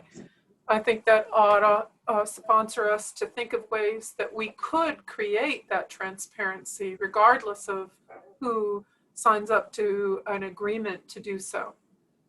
There's that question regarding landmines as an autonomous systems, and what kind of precedents does landmines have, and as we think through these autonomous systems. I think one of the things that we are all aware of is the importance of eliminating indiscriminate autonomous weapons. That's just generally, you know, a place where it's much harder to reduce down the risk. We should add intelligence to add precision and make sure that we don't have casualties that are unforeseen, and it is in the intent of the user to deal with the targets that that individual user or commander has. So, you know, it is our hope that AI and ML will actually reduce down the horrors of warfare, but we got a lot of work to do. Thanks, and I'll just add that a couple of comments and questions were addressed already. So a good friend of us, Jonathan Rodriguez, made a comment that this section is excellent and extremely important. It will help save millions of lives. And I think Jeff Odlum, who's also a big friend of NSCAI and has helped us on many of the chapters, I think he has a comment question that I believe Dr. Horowitz just answered, which is regarding the recommendation to fund technical means to verify compliance with the future AR arms control agreements. What technical verification measures do you envision? I think Dr. Horowitz. May I add a comment to that? Yes, of course, Andrew. Yeah. So we're seeing a trend in practice of artificial intelligence, and it's actually in many industries where there's safety critical or things which could have a danger of bias, a move away from big black box neural networks into proper sort of scientifically understood model-based statistical models for making decisions. One of the things that this commission is hoping comes out of this and the chapter on ethics is a move towards, you're not going to build a system which just takes everything, merges it into a big black box reinforcement learning model and comes up with a solution where it just decides. Instead, if there is a false alarm, like one state shoots down something, which was a mistake. Then when the president of one state then calls the other, what the hell just happened? I want the answer to be, we got a false positive in this particular subsystem which identified this threat. Not, well, our big black box decided to do something and we don't know what happened. And then just lastly, before we move on, we had a question for Peter McKinnon that I think, Gilman, you addressed on landmines. But if not, please chime in. Illy, I would like to, yes, sir. I would like to reinforce what Gilman said here. And he's exactly right. Landmines were banned because they were indiscriminate. And they also had essentially an unlimited mission duration. You know, they could hang around for months or years and still operate. You know, the biggest contributor to inadvertent engagements is target misidentification. The Center for Naval Analysis did a study of, I think it was almost 1,000 engagements Afghanistan, and 50% of the causes, 50% of hitting a non-combatant or a restricted entity was caused by target misidentification. And in every case, they were done by humans. Humans make mistakes all the time in battle. And the hypothesis is, to be proven, that artificial intelligence will improve target identification, which will make sure, or which should improve and reduce the number of collateral damage, reduce the number of fratricide. So it is a moral imperative to at least pursue this hypothesis, because the autonomous systems will not be indiscriminate unless we design them that way. And the United States and the United Nations have essentially said indiscriminate weapons are not consistent with international humanitarian law. So I think Gilman hit the nail on the head. This is going to be, we have to test these systems. We have to understand their limitations. We can only use them in situations where the artificial intelligence is not so brittle that it is most likely to malfunction. But there is a lot of reason to believe that artificial intelligence will improve and decrease inadvertent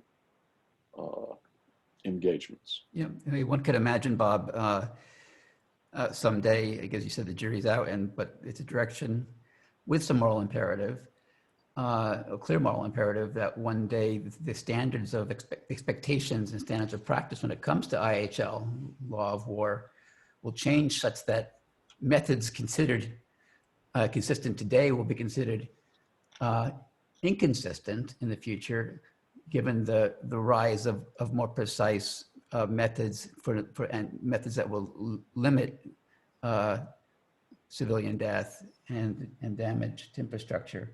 Same with false positives, false negatives. The idea that someday there might be discussion about, in IHL dialogue about what's tolerable when it comes to the characteristics of these weapons and what's considered immoral. I think Andrew's point also of, look, we can't build these systems as black boxes. They need governance. You would never give a young officer the command to just take all the data and go off and decide what you think is right. So we're not going to let a human do that. Why would you let a machine do that?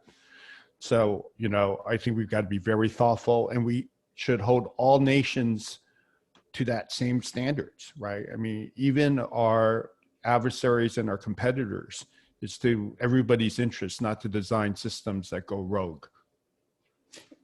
Speaking of that, one last comment, which we haven't discussed very much in our open discussion, but it's in our report.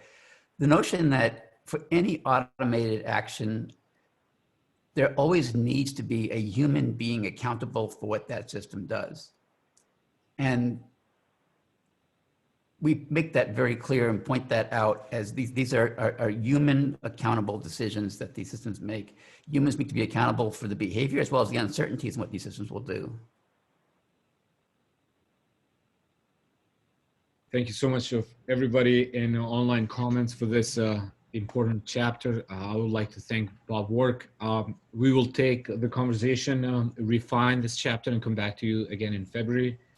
In the interest of time, I would like us to move on to the next chapter, which is chapter 5, and it's focused on national intelligence. So I'll turn it over to Jason Matheny to lead the conversation. Over to you, Jason. Thanks, Illy. The chapter 5 team includes myself, Safra, Andy, Bob, Katrina, Ken, and Steve, and our extraordinarily capable staff of Mike Jackson, David Kumashiro, Christopher Rice, and Courtney Barno. Thanks to all of them for the hundreds, literally hundreds of hours that they spent synthesizing classified and unclassified materials, the many discussions that we've had over the past several months. During COVID, the last place one wants to be spending lots of time is in a small skiff. So extra gratitude for everyone's work on this chapter. Our recommendations focus on strengthening national intelligence through the adoption of AI-enabled technologies. And this is a topic of special interest to many of us who came from the intelligence community or depended on the intelligence community to detect and anticipate threats before they became crises. Collectively, our group believes that national intelligence will benefit from the adoption of AI perhaps more than any other national security mission. And I think we're willing to get into a wrestling match over that just because of the potential here on so many key areas within intelligence where AI offers promise. First, AI-enabled capabilities are likely to improve every stage of the intelligence cycle, from planning, targeting, collection, processing, to analysis and dissemination. AI tools can make satellite imagery, communication signals, economic indicators, scientific literature, and other publicly available data more intelligible. AI can find correlations among open source data and other sources of intelligence to help the IC be more precise, be more efficient, and more effective in its targeting and collection, all while also being able to protect privacy in new ways that aren't possible given our existing tools. Some intelligence agencies have made great strides in adopting AI, but there are, in general, a broad range of barriers from realizing the potential of AI due to different authorities, different policies, budget constraints, data sharing rules, and technical standards that are legacy. Most of them date back decades before we had the digital environments that we operate in today. Of particular note are the obstacles that are presented by the security clearance process. And it was a recurring theme in our work for this chapter that the current clearance process is one of the most significant obstacles to hiring and retaining technical talent. And really none of our recommendations in this chapter would be effective without substantial reforms to the process. In my last job, we lost a lot of talented scientists and engineers who were willing to take a 50% pay cut from their industry job, either working for Andrew or Eric, in order to work on critical intelligence missions. But they weren't willing to wait a year or longer for the security clearance process needed to even start work. And it's hard to blame them. So we really need to fix this process. It's critical. In the first section of this chapter, we set an agenda for the intelligence community to be AI ready by 2025. And by AI ready, we mean that intelligence officers are enabled with baseline digital literacy and access to the tools and infrastructure that they need for AI integration in each stage of the intelligence cycle. Starting immediately, the IC needs to prioritize integrating AI in the intelligence cycle at every stage. Products should be disseminated at machine speed, which means they must be in machine readable formats. Our data need to be machine readable, and systems across the IC need to be able to ingest and use those data without manual intervention. Future intelligence systems that we're planning, both for collection and analysis, need to be optimized for AI. And in order to achieve this, we make 6 concrete recommendations. The first is that we need to change the risk management practices within our IT infrastructure in order to accelerate new technology adoption, including reciprocal certification and accreditation of software across the 17 IC agencies, which today doesn't happen as seamlessly as it should, and also adopting more flexible software acquisition policies, such as those that were proposed by the Defense Innovation Board. Second, we need to empower the IC's science and technology leadership by designating the ODNI's Director of Science and Technology as the IC's Chief Technology Officer, with responsibilities that are commensurate, including coordinating the IC's AIM initiatives and other modernization efforts. We need to improve coordination and interoperability between the IC's and DoD's systems to ensure that they're built to common standards and are tested in common test beds. We have almost as much of a challenge in coordinating this internally within the US government as we do with our allies. So we need to get this right. We need to ensure that, that our tools are going to work across agencies when we need them. We should capitalize on AI-enabled analysis of open source and publicly available information, where we think there could be some of the greatest near-term returns on investment, particularly given some of the commercial analytic tools that already exist. We should prioritize and accelerate collection of scientific and technical intelligence in order to better understand our competitors' capabilities and intentions. And this is a topic that I've seen the importance of firsthand. We're often not as knowledgeable as we wish about what our competitors are investing, how strong their capabilities are, and what they intend to do with them. And after reviewing the total number of collectors that are currently assigned to collection on competitors' technology programs, especially dual-use technologies like AI, we came away deeply concerned that the numbers are far too small and leave us vulnerable to a broad range of technological surprise. Last for this section, and as I previewed at the start when I was on my soapbox, we should aggressively pursue security clearance reform for clearances at the top secret level and above. We should enforce security clearance reciprocity among members of the IC, which has been an ambition that we haven't fully realized. And we should identify more opportunities for scientists and engineers to meaningfully contribute to national intelligence missions, but with lower security clearances. Often our research and development components have projects that are not classified at the top secret level. Instead of having a one-size-fits-all approach, let's right-size the security clearance to the project at hand. In the second section of this chapter, we describe the goal of AI-enabled intelligence by 2030. By 2030, we believe that the IC should rely on a continuous pipeline of all-domain, all-source intelligence analysis that's processed through a federated architecture. Such a system should bring greater clarity to events in the world and enable more accurate real-time and continuously updated forecasts of emerging threats. That is, decision makers should be able to access a real-time dashboard of threats in the world with real-time forecasts.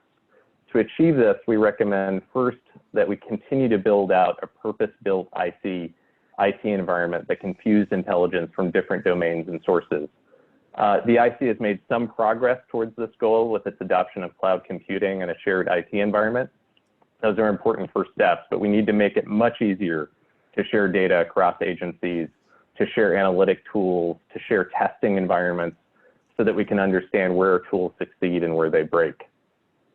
We should also embrace all-source predictive analysis as a high priority goal. There are really only a few truly predictive analytic tools that are operated in the IC, despite it being one of the primary responsibilities of the IC to provide warning.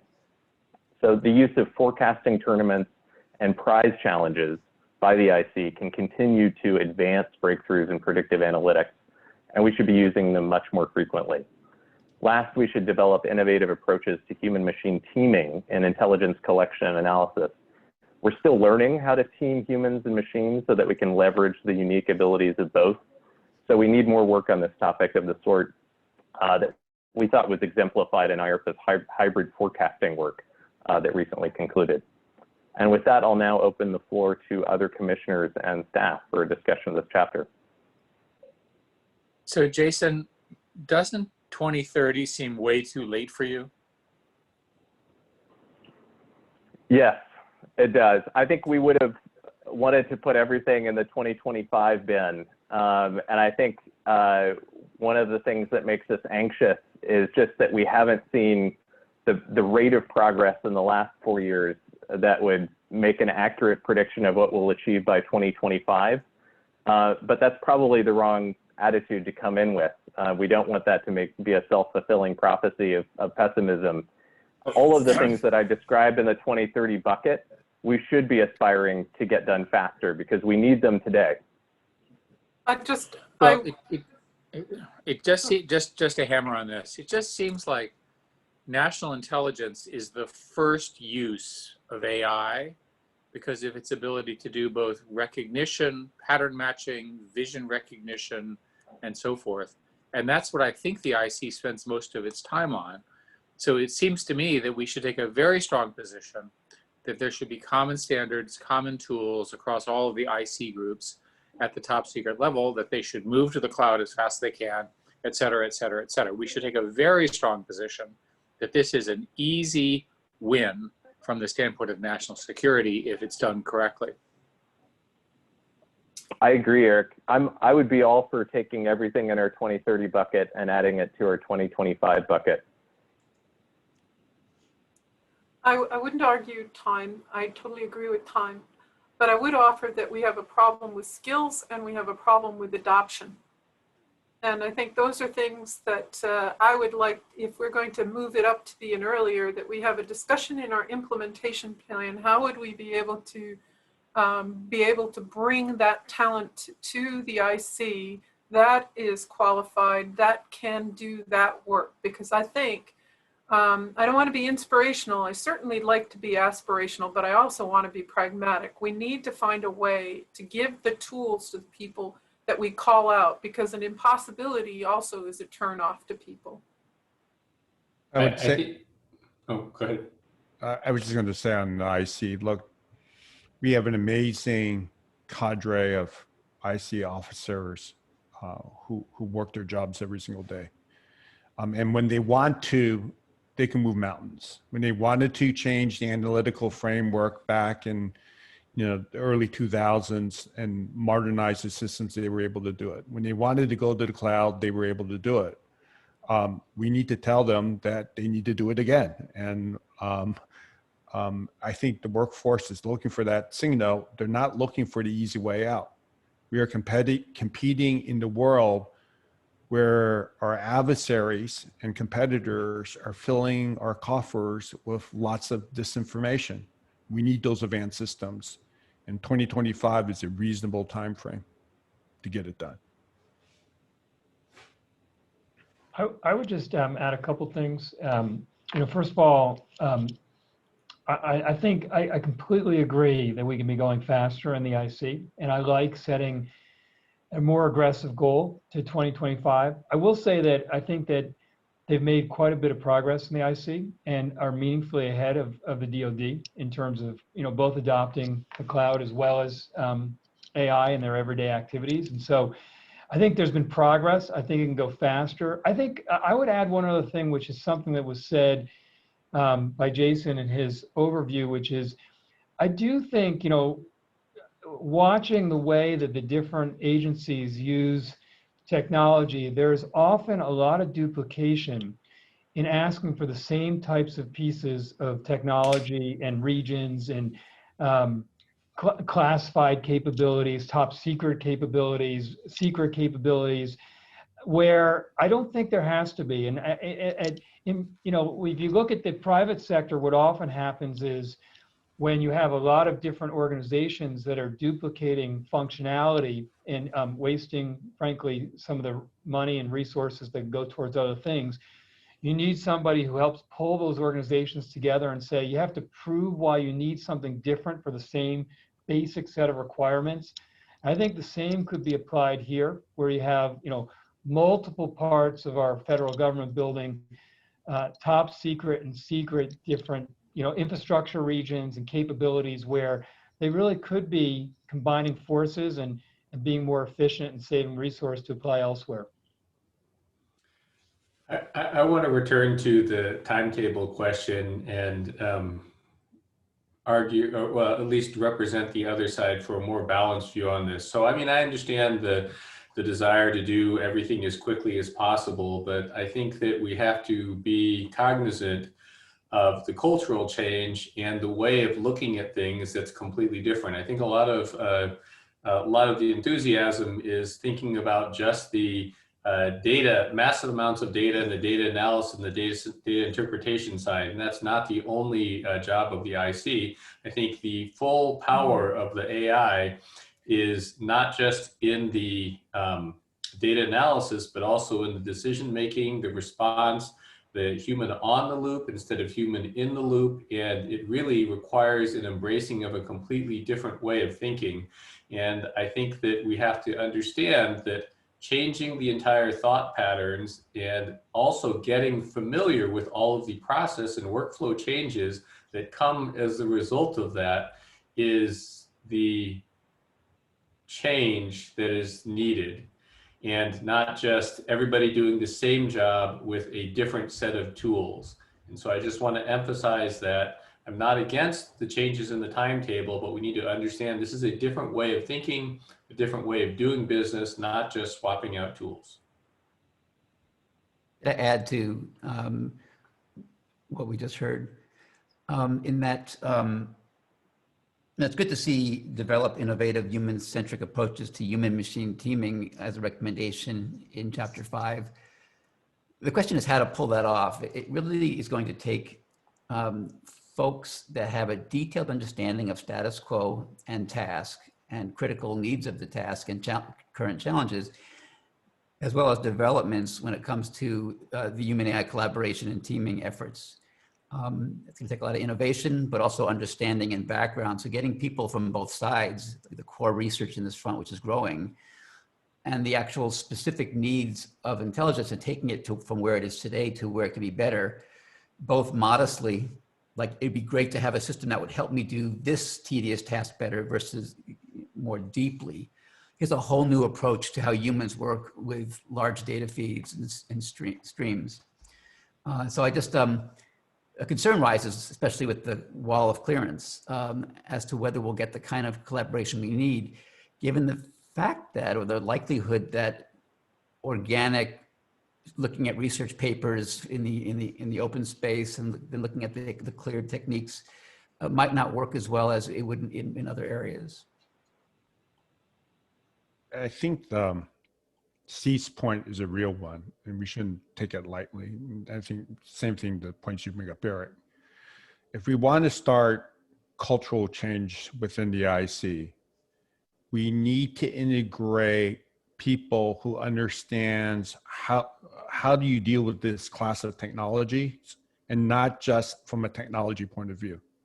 That means that the senior leadership within the IC, not just the S&T folks, not just the digital folks, need to think about how to recraft tradecraft, both on the collection side, the analytical side, and then on the dissemination side, to have AI and ML as a part of that complete chain, and not just say, well, that's the S&T's problem or that's the digital guy's problem, right? Until we do that, we're not going to move the ball forward. We can have all the tools in place, and by 2025, where culturally we're not going to change the place unless we tackle the senior leadership issues as well.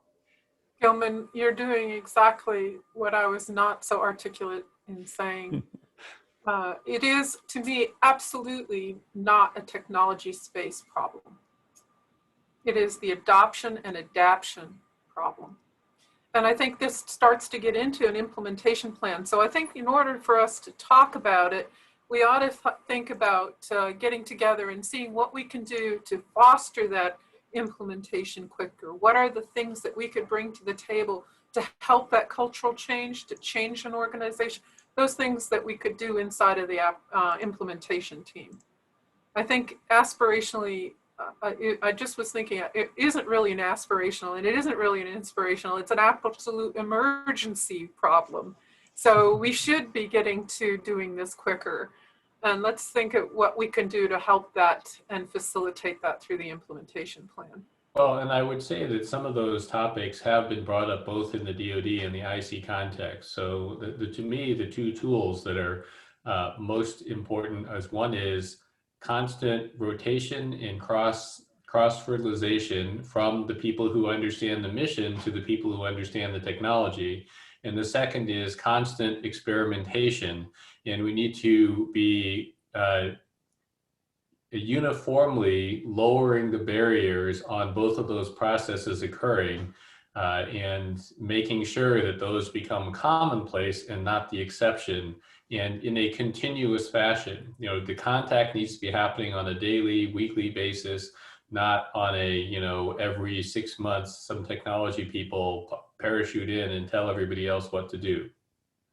So I'm going to step in, and since this is a public meeting, just take a couple of questions from the audience. Jason, a question from Cindy M via YouTube. Are you concerned that analysts will become biased or overly dependent on AI-enabled intelligence, particularly around the forecasting function that was mentioned? There's another question from Peter McKinnon about quantum, but Peter, if you don't mind, I'll keep this question for tomorrow since we have a chapter tomorrow afternoon that talks about quantum. And then lastly, comment from Dean Solas's SGE here with us, but also a really good friend of the commission. Do we need to go further in recommending structural changes to the IC to empower the DNI with authorities commensurate with the responsibilities across the IC? Jason, all easy questions for you. and good. Well, great. Thanks, Cindy, for the great question. There's a research literature on automation bias, which is the bias that people sometimes have in having excessive trust in automated decision-making tools.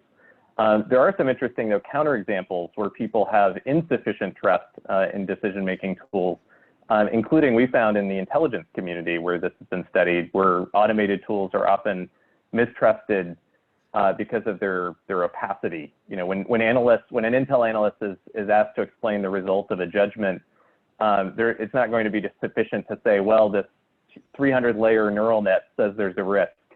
So this is one of the reasons why the intelligence community has been very interested in methods that are more transparent and interpretable than traditional machine learning models. But I agree with you. We need to make sure that that analysts aren't placing excessive trust in models. And to a recommendation that I think Eric Horvitz has made separately, we sort of need scorecards to go along with models that carry them so that we understand what their performance levels are on a variety of different tasks. We have a better sense of where they're likely to fail.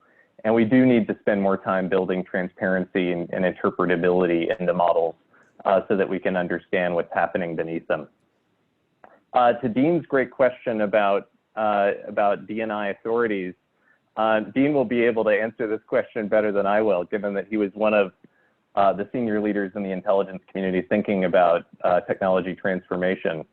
But I do think the elevation of a CTO within the Director of National Intelligence office that really is responsible for coordinating the modernization of IT technology across the IC is needed. And I do think we need to be able to make a coherent budget request that represents all of the IC's collective needs to Congress in order to enable that. As Dean knows better than I do, getting 17 agencies to act in unison is very challenging. So as a first step, we need to create this new role with the appropriate authorities within DNI. Other commissioners have any thoughts on these questions? Jason, I would love to have a member of the DO or a member of the DI actually be somebody who understands technology. We've had them in the past. And if we're going to want to make progress going, first it needs to be individuals who are good at both skills. And they're hard to find, but they're out there. Minimally, we should be developing it over the next generation of IC leaders. Thanks. Hey, Bob, I know we're a little bit over time, but I want to try to tie what we've been discussing about the intelligence community with the earlier discussion on the OODA loop. You know, a lot of people believe that the OODA loop is a closed one-way cycle of seeing, deciding, and doing. And therefore they believe the D, the decision, is the most important process. And much of the discussion on AI-enabled systems go towards decision-making tools. But Boyd saw the OODA loop as much, much different. You know, he described it as a competitive cross-referencing process of projection, correlation, and rejection. And he said, orientation is the most important step. It shapes how the commander interprets the observations that are coming in. It shapes the decision, which then shapes the action, and is in turn shaped by the feedback that's happening all the time. And so, you know, he said the whole goal of the OODA loop, using tempo, what he called transient maneuvers, slowing down, speeding up, was to make the adversary's perceived reality diverge from actual reality.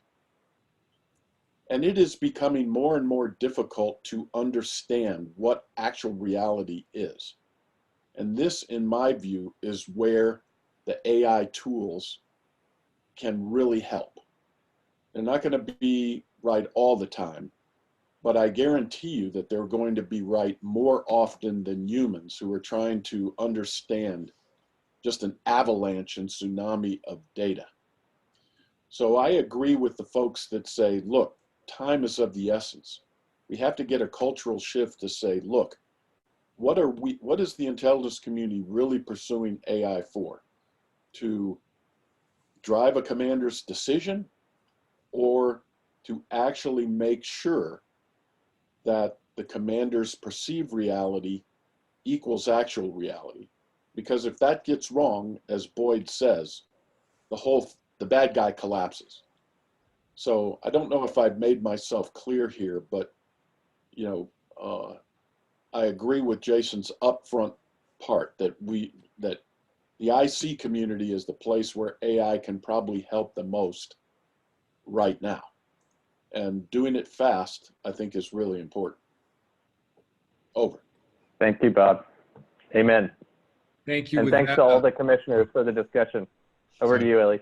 Thank you so much, Jason. I'd like us to move on to Chapter 7. As Angela mentioned, we're going to skip Chapter 6 because Dr. Griffiths couldn't make it to the meeting today. So we're going to shift Chapter 6 to tomorrow.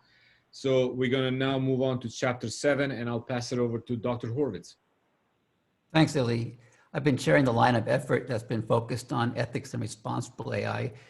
It's been a pleasure to collaborate with fellow commissioners on this line of effort.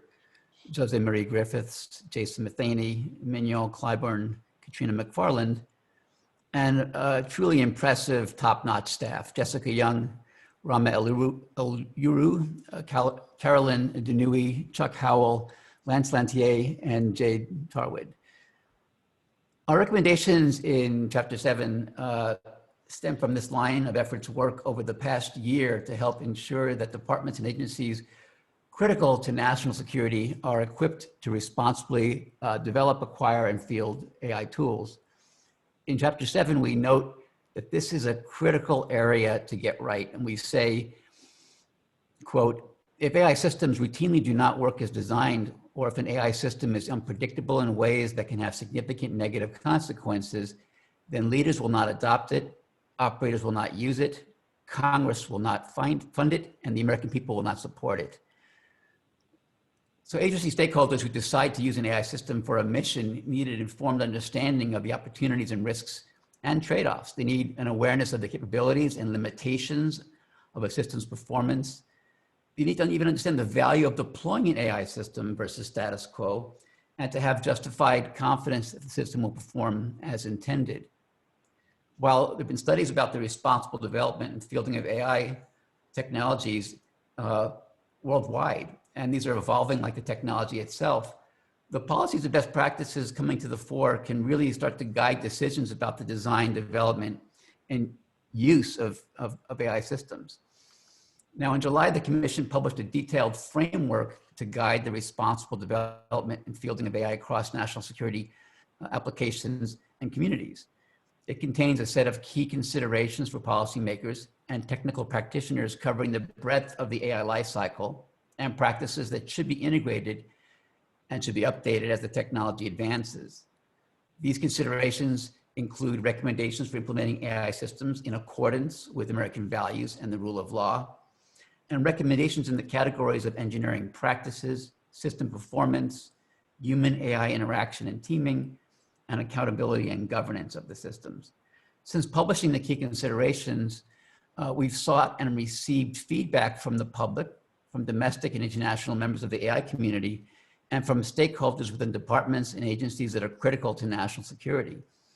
We had some wonderful sessions, and these included policymakers and practitioners from the DoD, the intelligence community, the FBI, the Department of Homeland Security, the Department of Energy, State, Department of HHS, and larger AI communities of practice. And we've been grateful for the interest and the comments that we've received. The Commission is heartened that some departments have by now, even this quickly, already taken actions to integrate recommendations from the framework. We're grateful for the feedback from department and agency stakeholders who've been actually candid about the resources, investments, and the guidance that's still needed to implement the framework in a holistic manner. So while the framework covers dozens of practices that contribute toward an ideal state of the responsible development and fielding of AI systems, some practices are more critical than others, depending on the stakes and the context, and complying with them is going to require different costs and resources. So one high-level comment is it's important to strike the right balance in distinguishing the preferred outcomes and the must-have between the ideal and the absolute requirements. So in our final report, we highlight key actions from our framework that all departments and agencies critical to national security can and should take now as a priority. We also recommend investments and resources that the government should make available to further responsible AI efforts across all agencies. Now, our recommendations span 5 categories: robust and reliable AI, human AI interaction and teaming, testing and evaluation, verification and validation, leadership, and accountability and governance. For robust and reliable AI, we recommend that US government agencies focus more federal research and development investments on advancing AI security and robustness. And second, that the agencies consult interdisciplinary groups of experts to conduct risk assessments, improve their documentation practices, and build overall system architectures to limit the worst case consequences of system failure. In the area of human AI interaction and teaming, we recommend that the government pursue a sustained multidisciplinary initiative through national security research labs focused on enhancing human AI teaming, and that agencies clarify their policies on human roles and functions, develop designs that optimize human-machine interaction, and provide ongoing and organization-wide AI training. For testing and evaluation, verification and validation, in addition to the increased R&D investments to improve our understanding of how to conduct AI and related software and systems, testing, evaluation, verification, and validation, TEVV as we refer to it, the acronym, we recommend that DoD adopt a sweeping package of testing and evaluation processes, methods, and resources for AI systems, and that NIST, the National Institute of Standards and Technology, provides and regularly refreshes a set of standards, performance metrics, and tools for qualified competence in AI models, data, and training environments, as well as predicted outcomes. On leadership, we recommend that the government appoint a full-time, senior-level responsible AI lead in each national security agency and in each branch of the armed services, and create a standing body of multidisciplinary experts in the new National AI Initiative Office. For accountability and governance, we recommend that agencies adapt and extend existing accountability policies to cover the full life cycle of AI systems and their components, and establish policies that allow individuals to raise concerns about irresponsible AI development and to institute comprehensive oversight and enforcement practices. So for all these recommendations, when it comes to implementation, the devil's going to be in the details. For each recommendation that passes according to commissioners' votes, we will discuss key actors who we recommend lead each action and important details for each recommendation to be effective. Let me turn it over now to Illy and discussion. Thank you, Dr. Horowitz. I'll open it up to commissioners if they have any questions or comments or feedback.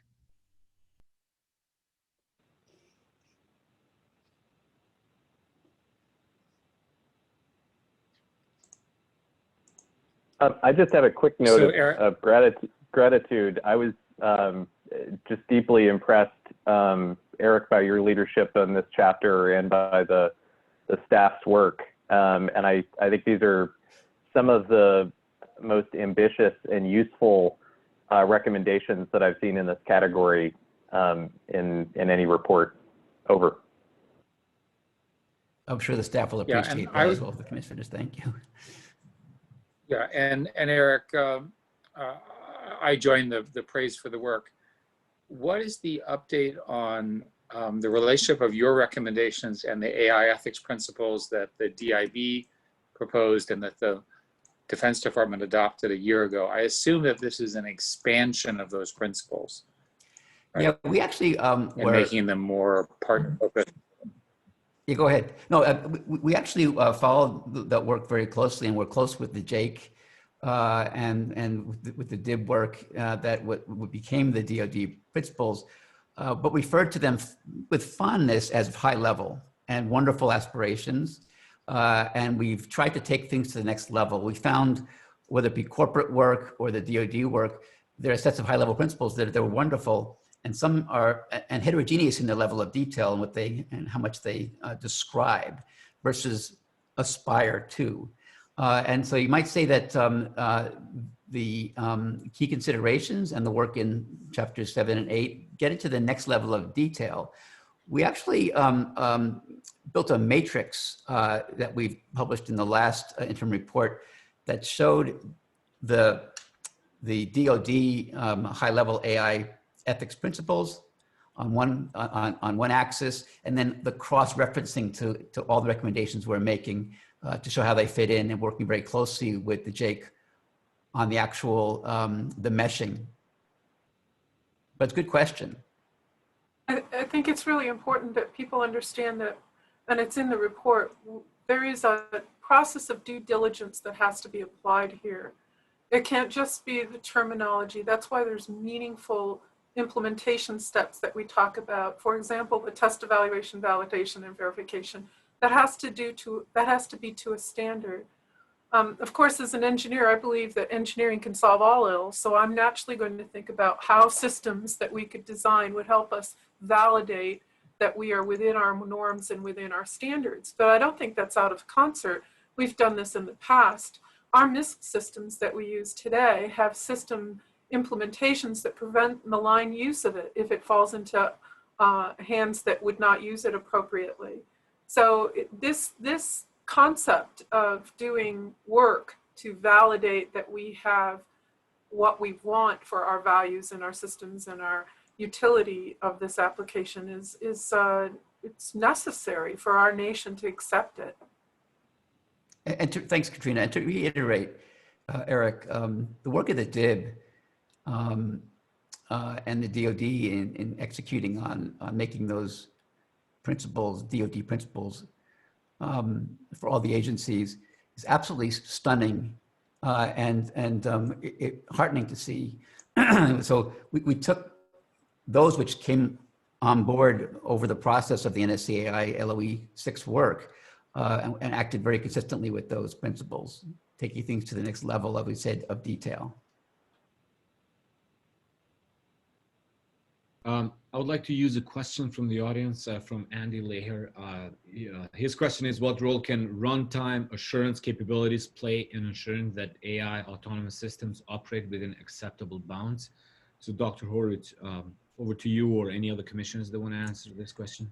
Yeah, there's been a strong body of work within and outside of AI on runtime verification. one of the ideas here is that given the complexity of an AI system, you can have a simpler system with simpler rules and constraints overseeing and keeping the more complicated AI system in bounds per guardrails. It's a great idea, and that's definitely a direction of research. Yeah, it's also sort of standard practice in safety critical systems like self-driving vehicles. It's an area where there are academic researchers who've really brought forward that area in the last few years. And as you're going to see when we're discussing areas for research investment, that is a really important one to continue to invest in. Yeah, let me just say that for people enamored with modern technology, I refer you back to the fail-safe technology literature, starting with the innovation of the air brake. And we want those kinds of technologies running in our more advanced systems as well. Yeah, I would also just generalize that more to the notion of supervisory systems. So, you know, we have this well understood metaphor, not just in technology, but also in society, of supervisory systems and checks and balances. And those same principles apply to networks of autonomous systems as they get more and more complex. Okay, Dr. Horowitz, thank you so much for this. We will take the conversation and update the chapter accordingly. If no other questions or comments or alibis on this chapter, I'll ask you, Dr. Horowitz, to move on to Chapter 8, Upholding Democratic Values, and over to you for the presentation. Yeah, we decided it was important to do a deep dive in privacy, civil liberties, and civil rights with regards to AI uses for national security.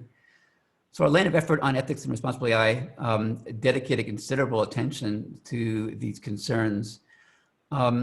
In the Commission's interim report, we noted that there are important ongoing discussions and debates in our nation about how to use AI systems domestically in ways that preserve civil rights and liberties. AI technologies offer novel capabilities for intelligence, homeland security, and law enforcement. We just heard from Jason's presentation. But at the same time, rising capabilities raise a number of concerns, difficult questions, and challenges with respect to privacy, civil liberties, and civil rights. So we cite a number of these considerations in our report. Some of these include the concern that AI-powered analytics, while they can help officials process and make sense of large amounts of data, they also can be used to form a revealing picture of a person's activities, locations, and longer-term behavioral patterns. While this brings the possibility of new insights for analysts, it also raises questions about the proper scope and authorization, for example, border or law enforcement searches. Also, much of the information is personally identifiable and to date is collected and held by private companies as part of e-commerce. Our modern digital life raises constitutional questions such as whether and when individuals have a reasonable expectation of privacy when providing information to third parties like technology firms, and under what circumstances government agencies may access and use that data for a legitimate national security purpose. AI can help automate aspects of data collection and analysis, for instance, by detecting patterns or pinpointing threats, but it also raises questions about the proper roles of machine and human analysis in these processes, including in making inferences such as judgments about risk and predictions about outcomes, things happening now as well as in the future. So AI models and associated behaviors can evolve based on changing data and interaction with other components, such as sensors and other AI components that may be part of analytical pipelines that lead to unexpected outcomes with inferences. Performance can also change with changes in situation or context, where a system is constructed and tested with data from a different context than where it's used. As a result, AI systems require more continuous testing and evaluation over time. And with any kind of change in location or population it's directed at, or situations, much more so than prior generations of technology. Also, unintended biases can be introduced during multiple stages of the machine learning process, and this can lead to disparate behaviors and influences on different groups of people across American society. This problem has been documented in multiple contexts, including law enforcement situations. So Americans have valid concerns that AI applications used for security and public safety purposes, especially those involving facial recognition and other biometric technologies, or the analysis of aggregated personal data, these technologies will invade their privacy, restrict the freedoms of speech and assembly, and reinforce bias and discrimination. So emerging AI technologies, in summary, show promise for enhancing national security. They can assist US intelligence, homeland security, and law enforcement with growing security challenges. But to do so, the government must ensure their use is effective, legitimate, and lawful. Public trust is going to hinge on justified assurance of compliance with privacy, civil liberties, and civil rights.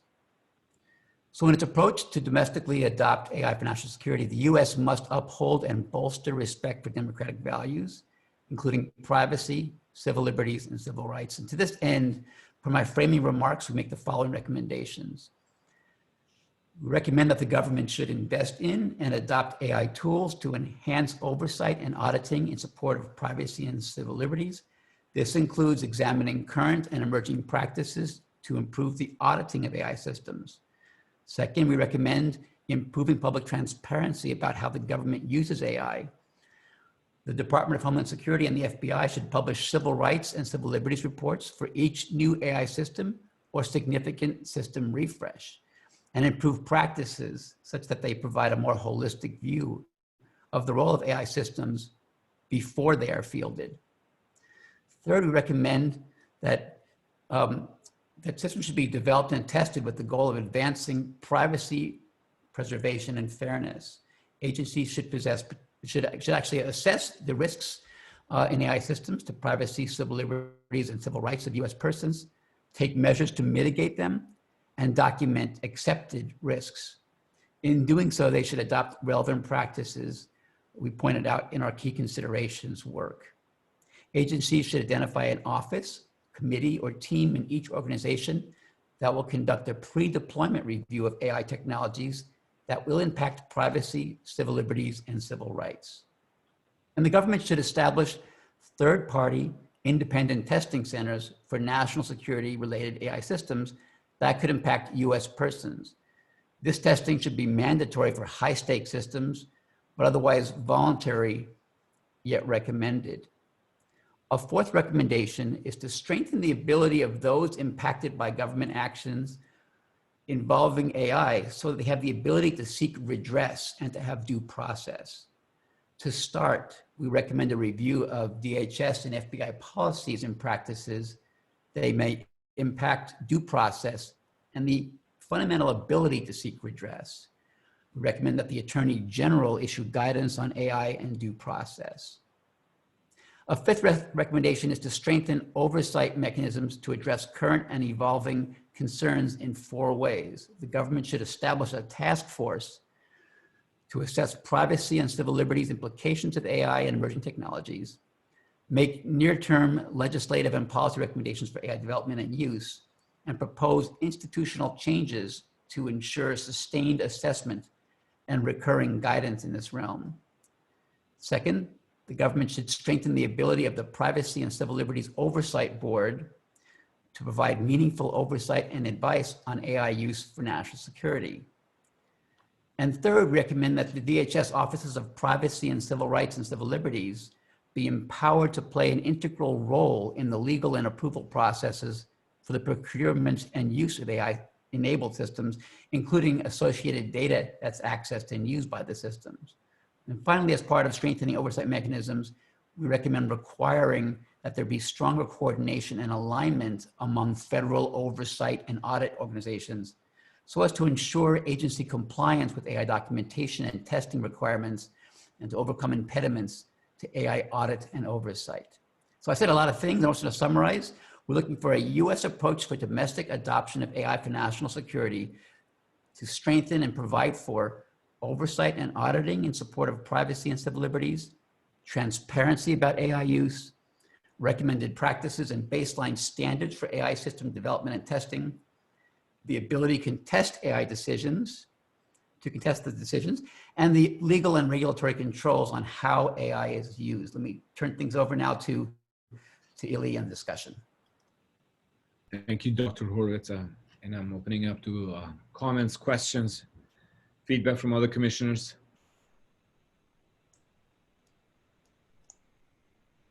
I'll just say there was a good, healthy discussion on, are we going to create something that slows down the application and use of AI?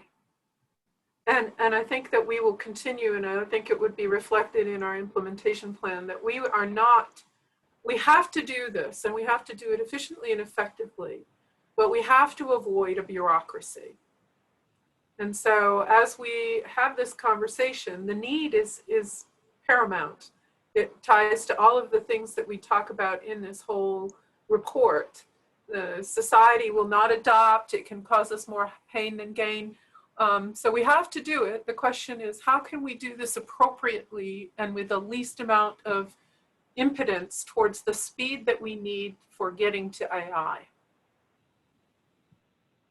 I think this is one of those cases where a heterogeneous approach could solve certain parts of the problem. It's not all of it, but having algorithms being developed to check for bias, for checking for violations of privacy, right? I mean, we can apply it in different ways, and we should use a multi-pronged strategy. I think the challenge we have with machines is that they do things at machine speed and at scale. So if you want to have a bias algorithm, or an algorithm goes bias on you, it does it at speed and scale. So we need appropriate systems that check that as well. Eric, I got a question that we've discussed, but I want to be really clear here, is the focus on AI as the area where we have to be responsible. And specifically, as we've also discussed, there are plenty of cases where I, in my professional life, have mixed technologies which arguably weren't AI, but they were very arguably unethical. And so what I don't want to happen is a world where folks start playing with what counts as AI or not AI in order to sort of avoid scrutiny by some government or other processes. Whereas in fact, I think we all agree that it's automation generally, whether it's officially entitled AI or not, we have to put it through the same degree of scrutiny. There's plenty of statistical credit scoring algorithms which have been around for 25 years, which have some of these bias concerns, but they would probably call themselves statistical models. Similarly for operations research, control theory, or medical imaging. So do you think there's any danger from the fact that we keep emphasizing responsible AI versus responsible technology generally? Well, I think it's a good comment, Andrew, and certainly AI, the new kinds of automation and capabilities coming with AI to do new kinds of things have raised these issues to higher levels of salience than they've been maybe raised in the past. I wasn't going to ask you about the unethical things you've done in the past with technology for your comment, but let me just say that we might want to broaden how we describe things to data-centric.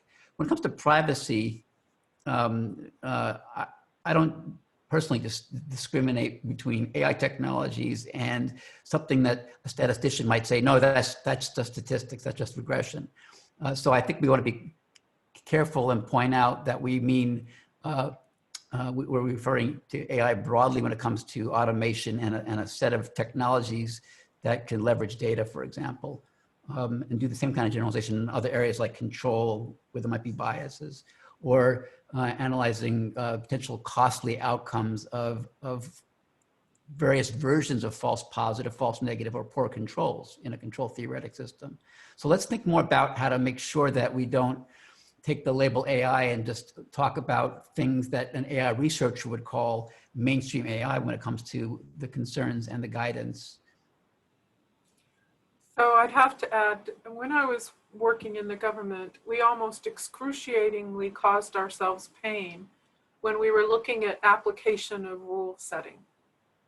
And so having some experience there, I think when we are talking, we ought to, and we have had the debate about what internal mechanisms exist in the organizations already that we could leverage. And it's going to be ultimately the humans. There's going to be a need to have people understand themselves. And unfortunately, as a society, we're already biased towards the ethical and useful.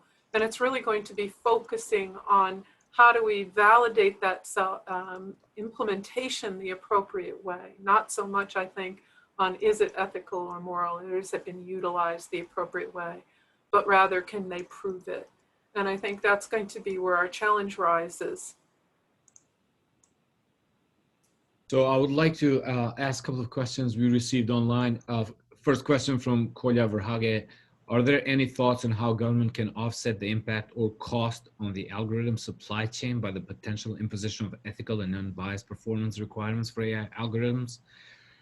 Second question, how would you recommend empowering this is from Cindy. How would you recommend empowering responsible AI leads so that individuals have the authority needed to ensure AI systems aren't fielded unless they meet an agency's safety and ethical thresholds? And last question from Jack Paulson, does the NSCAI assess that the DoD usage of Clearview AI, X-Mode, and EverAlbum DBA Paravision violated the AI principles commitment to auditable data? So Dr. Horowitz, I'll turn over to you, but any other commissioners that wants to chime in on these, any questions we received? Thank you. Yeah, these are all rich questions, and we'll take, I'd love to share out the discussion with the whole commission. On the first, when it comes to the essential requirements, there's no getting around them. This country cannot afford to build systems that are inconsistent with its values and with key considerations of privacy and civil liberties. So if it costs more, that's who we are. On slowing down, we have to be careful to address these issues with as much efficiency as we can garner. In some ways, if there is some sluggishness introduced in the system and some grumpiness because of what we're asking as a society and require of our systems, so be it. When it comes to empowering responsible AI leads, I think we're talking not just education and empowerment, but cultural and requirements and scorecards for agencies, and that come with that are empowered by being transparent to the agencies and to the public.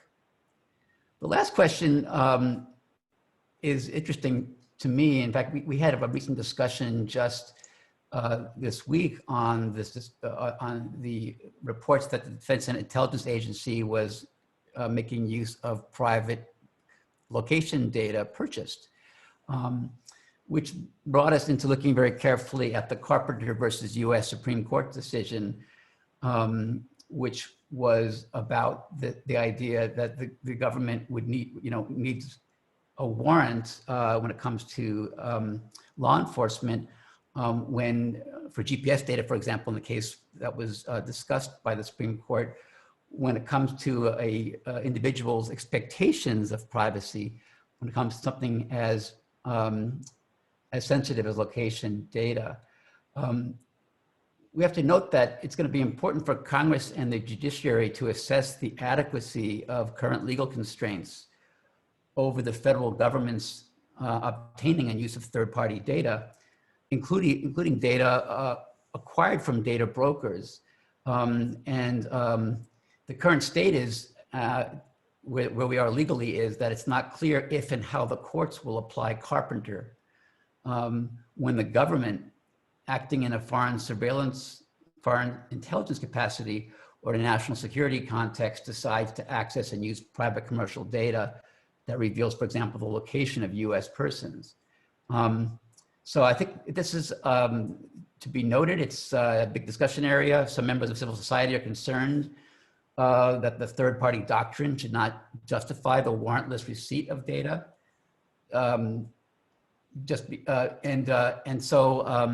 Because people collecting the location data from consumers are selling it as data brokers do not transparently disclose how data will be used beyond the initial collection purpose. And so they don't receive sufficient consent from consumers. So this will be an ongoing discussion in our society, I think. I expect this to probably head up to the Supreme Court. I just want to emphasize my complete agreement with what Eric said. This will slow us down, but it's pretty much essential. But the only danger will be if someone tries to hope or believe that, no, being responsible is just a little extra piece of work we have to do. Being responsible does change the nature of artificial intelligence work. It has many advantages aside from the fact that we are trying to we live in a democracy where we care about human rights, but it does require work. The important point, sort of following on from Eric, is that some of these decisions about how to use data or what's okay or not, we don't want AI professionals such as ourselves to be making them. These are things that elected officials and or the court, the justice system, and sometimes even international bodies needs to make decisions on. Then we technologists can make sure that we have carefully implemented that. You're not going to see AI ethics or justice dealt with just by us technologists. You actually need you need real societal decision making. I think there's a growing body of law that needs to grow a lot more, both domestically and internationally, as it relates to data. You know, the Europeans have a different view than the Americans, which have a different view than the Asians. And you're leaving the world kind of up to its own self to monitor, and that's usually not a really good place to be, particularly when you can put information together. There's an old doctrine in national security that you can take a bunch of unclassified data and munge it together and present it in a different way that together becomes something that's classified. You know, the same thing should hold true when it comes to privacy. You know, here's a piece of information that doesn't look like has personally identifiable information, and this piece over here looks like it's anonymized. But when you munge it all together, it has a clear review. This is a body of work that needs to be worked on and needs great legal minds to work on it. I don't think we should just wait until a court case shows up before we deal with it. We also mentioned in prior interim reporting that getting these issues right per recommendations and guidance will be very important for working with, for example, our NATO partners who are very sensitive on the privacy and civil liberties front as well.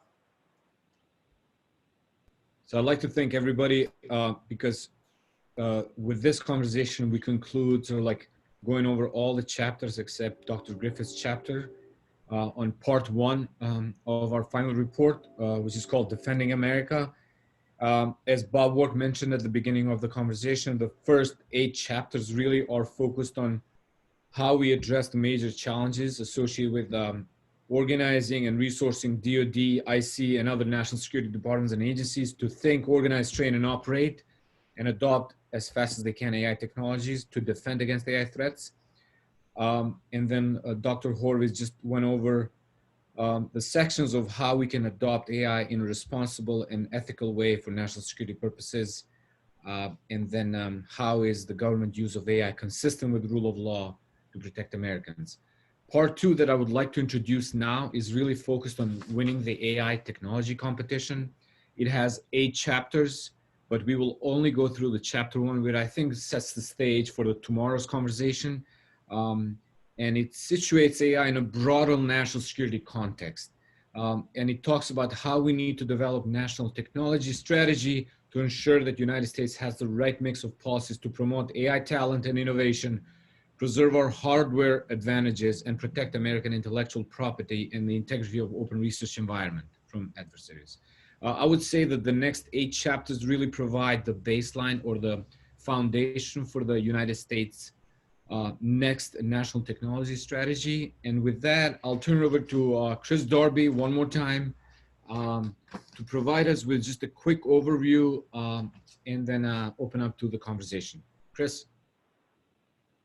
Thanks, Ely. And the notion of a quick overview wasn't lost on me, Ely. I will. I'll move fast. Chapter 9 focuses on empowering an entity within the White House to develop a comprehensive technology strategy at the national level to promote and coordinate leadership across the scientific, economic, and security aspects of AI, and the constellation of adjacent emerging technologies. This chapter also includes a recommendation, importantly, to establish a high-level U.S.-China comprehensive science and technology dialogue. We've seen that the race to develop, deploy in AI and associated technologies is already intensifying the strategic competition with both China and Russia. China, however, has moved more quickly and with more determination than the United States, guided by a set of AI plans for both AI and for adjacent technologies, connecting government ministries, universities, and companies. To retain our innovation leadership in the world, the United States needs an entity in the White House to develop and drive a stronger, long-term, government-led national technology strategy. Implemented successfully, the strategy will integrate promotion and protection policies and link investments in AI to a larger constellation of related emerging technology investments consistent with a broader national vision and strategy. Specifically, we have 3 recommendations. First, the Commission proposes creating a new Technology Competitiveness Council, or TCC, because we need an acronym, which would be chaired by the Vice President with a newly appointed Assistant to the President for Technology Competitiveness, serving as the day-to-day leader. The TTC would convene White House leaders and cabinet secretaries across the interagencies who hold the equities in the protection and promotion of emerging technologies. The TCC would fill the gaps between the entities rather than replacing existing bodies led by NSC, NEC, or the newly elevated OSTP.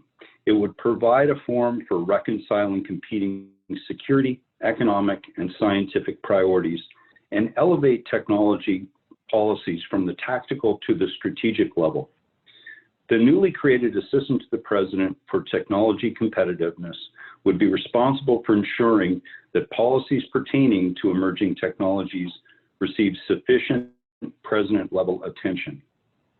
Secondly, once established, the TCC should draft a national technology strategy, building on the elements presented in chapters 10 through 16 of this Commission's final report, and intended to guide U.S. policy across all emerging technologies. The strategy should weigh the difficult trade-offs between competing policy interests and priorities, identify critical technologies where competitors have sought to match, or in many cases overtake U.S. leadership, and facilitate an integrated policy approach to emerging technologies across the executive branch, and importantly, in coordination with both academia and industry. And finally, the U.S. should combine its commitment to winning the strategic competition with a regular, high-level diplomatic dialogue with China that benefits the American people and remains faithful to our allies, pressing China to abide by international norms.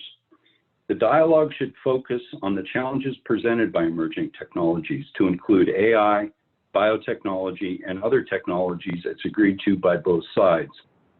It should have 2 overarching objectives. First, identifying targeted areas of cooperation on emerging technologies to solve the global challenges such as climate change, national disaster relief, and assorted human interest areas. And secondly, it should provide a forum to air discrete concerns around specific uses of emerging technologies while building relationships and establishing processes between the 2 nations. So with that, I will now open it to the floor for discussion on these 3 recommendations. Ely, over to you. Thank you, Chris. Over to you, Commissioners. I know we don't have a lot of time, but I think this is a good preview of what to expect tomorrow. This is just a 30,000-foot level oversight of the entire part 2 with some 3 key recommendations on how we have to address the technology competition. But over to you for conversation.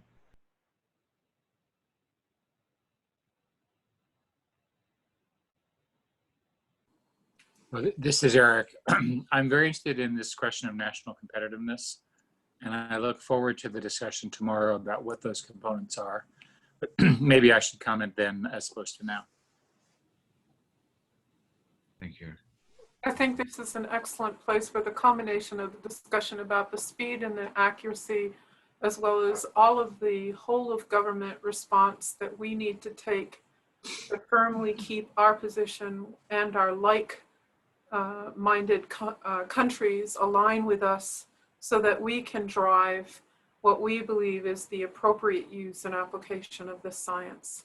I can't, this whole concept of having a technology that we know is ubiquitous, as we state in the beginning, and getting to the point where we have everyone focused in on making sure that as we as a nation use it, apply it, keep not only a good defensive posture, but have a useful economic engine that helps our country, can't overstate it. I also think it's important for us to find common ground with our competitors, to do things that are good for both countries as well as for the world. AI and ML has so much power that, you know, it could be used for power of evil, or it could be used for power of good. And I think, you know, this is more than just us being a competitor with another nation state, but also taking kind of the leadership position of saying, we're willing to commit to use AI and ML in ways that move society forward, right? These are things we could work together on. And I think the more responsible common grounds nation states can find between each other, the less tension we can have in the world. Yeah, if I can just follow that up with a question to Chris to sort of clarify, I think it's fair to say that it is absolutely not the message, or in fact, it's an anti-message of this report that we don't want to see Chinese scientists and US scientists working together on things towards the common good. We are not expecting to try to disrupt the general international collaboration between countries all around the world in improving the human good. And so I just want to be sure that we don't have the headline of this something like a recommendation to break ties with certain countries on research. Yeah, Eric, it's Andrew, it's Chris. It's exactly the opposite of that. What we're doing is we're saying we need to reach out, and we need to establish a dialogue in those areas that make sense for humanity. One of the reasons why I've been so focused on the intersection set of AI and bio is that it does have the potential to solve for food, for health, for production and sustainability. These are global issues, and we share those issues the same way that China does. And I think we can provide a foundational level of discussion that is productive and could be levered to have some of the more difficult conversations down the road. So very much in agreement with your clarification and point.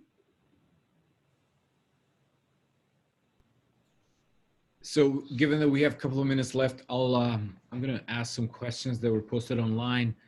Jason, maybe this is for you. A question from Peter McKinnon. He's asking, how does this TCC compare with the new National AI Initiative approved by Congress on December 3rd? I think they're complementary, and I think they'll just reinforce like the top-down leadership push that we need to get the AI right. We've worked closely with OSTP, so we fully support them. But Jason, over to you on this question. That was great. Nothing to add, Illy. Thank you. Then we have a question from Peter Brown, but I think, Peter, we will address this tomorrow when we talk about allies and partners. You're asking, will the proposed Technology Council have only an executive role, or will it involve Congress, particularly when it considering possible international aspects of this important role? Jason, over to you again here. Yeah, I mean, I think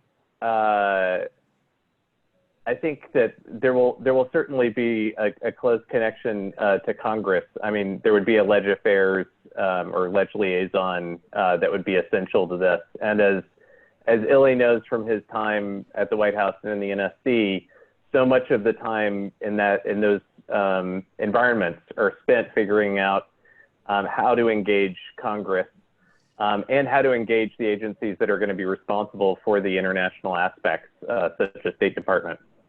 And there is, this encouraging sign of having a new CSET bureau at state involved in tech diplomacy, which I think would be very strongly connected to this effort. Over. Thank you, Jason. And then I would like to close with a couple of questions from Sarah from Politico. The first question is, do you expect the Biden administration to take a hardline policy against China and make AI a priority in the White House? The second question is, what is the first thing that the administration can do to implement some of the recommendations to counter China and act with the urgency you're arguing for? And lastly, if there were one or two things you would want DoD to take away from this report, what would that be? So those are three difficult questions, and I'll open up for any commissioners that want to take a stab at that. So this is Eric. Let me try a couple. I think that the China question is really part of a broader China strategy. I know that the Biden administration is working on one, and I think it will be in the context of a China strategy, not as a separate thing. With respect to the DoD, I think this commission has consistently said that the biggest issue is talent, getting it, hiring it, promoting it, keeping it, getting the right people, getting them in the right place. And that's, I think, probably our universal answer to that question. Yeah, this is Gilman on the China issue. I agree with Eric on the broader strategy. Look, this isn't about hardline or soft on China. This is about hardline on inappropriate use by any nation state, including China. We want to make sure AI and ML is used appropriately that benefits mankind and does not disadvantage the U.S. on national security issues. I think on the issue around the importance of immigration, it's important because the U.S. has an immense capability that has helped build this country over the last several centuries, and that's its ability to take talent from anywhere in the world, and make it uniquely American. I think we need to protect our IP and protect our technologies and make sure it doesn't get misused. Things like CFIUS, right, are really, really important in our toolbox to make sure technology isn't being misused. We do need a national technology competition plan. We need a strategy. It's clear the Chinese have announced multiple ones. They have decided as the nation on AI that they will move out. I think and I'm hopeful that the new president and his administration is going to take an equally serious approach. This is the foundation of great nation competition. There's going to be a fourth industrial revolution. It's probably going to be built a lot around this class of disruptive technology, and AI is going to be leading the way. And finally, we got to work with partners and allies. And the only way we can work with partners and allies is, we need to take the high moral grounds on what is appropriate use and what's not appropriate use and lead the way. If our competitors agree with us, then that's great. If they don't, then, that's where we take the hardline stance. And we'll be getting more into this tomorrow and Eric, thanks for your comment about talent. I think you saw lots of nodding heads, yes. But we have to figure out how to remain and strengthen the US's ability to be a talent magnet versus a magnet facing the wrong way, repelling talent. And we'll be addressing, again, these issues and recommendations tomorrow.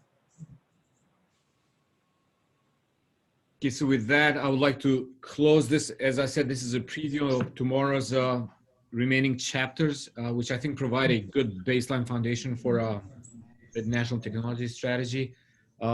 Thank you, everybody. I know this has been a really fruitful day for at least us staff to get your feedback so we can refine the final report and come back to you again in February. I'll turn it over to Eric for any closing remarks. And after that, I'll turn it over to Angela as our DFO to close the day. Eric? Yeah, I guess so. Thanks for our audience for participating in this open discussion about our report. Thank you for all your comments. And I look forward to tomorrow morning. And thank you for all attending. Thank you, Eric, and thanks to all commissioners. Angela, over to you to close the day. Thank you all for attending NSCAI's day one of its two-day virtual meeting to discuss the Commission's draft final report. This meeting stands adjourned until tomorrow, January 26, 2021 at 12 p.m. Eastern Time. Thank you.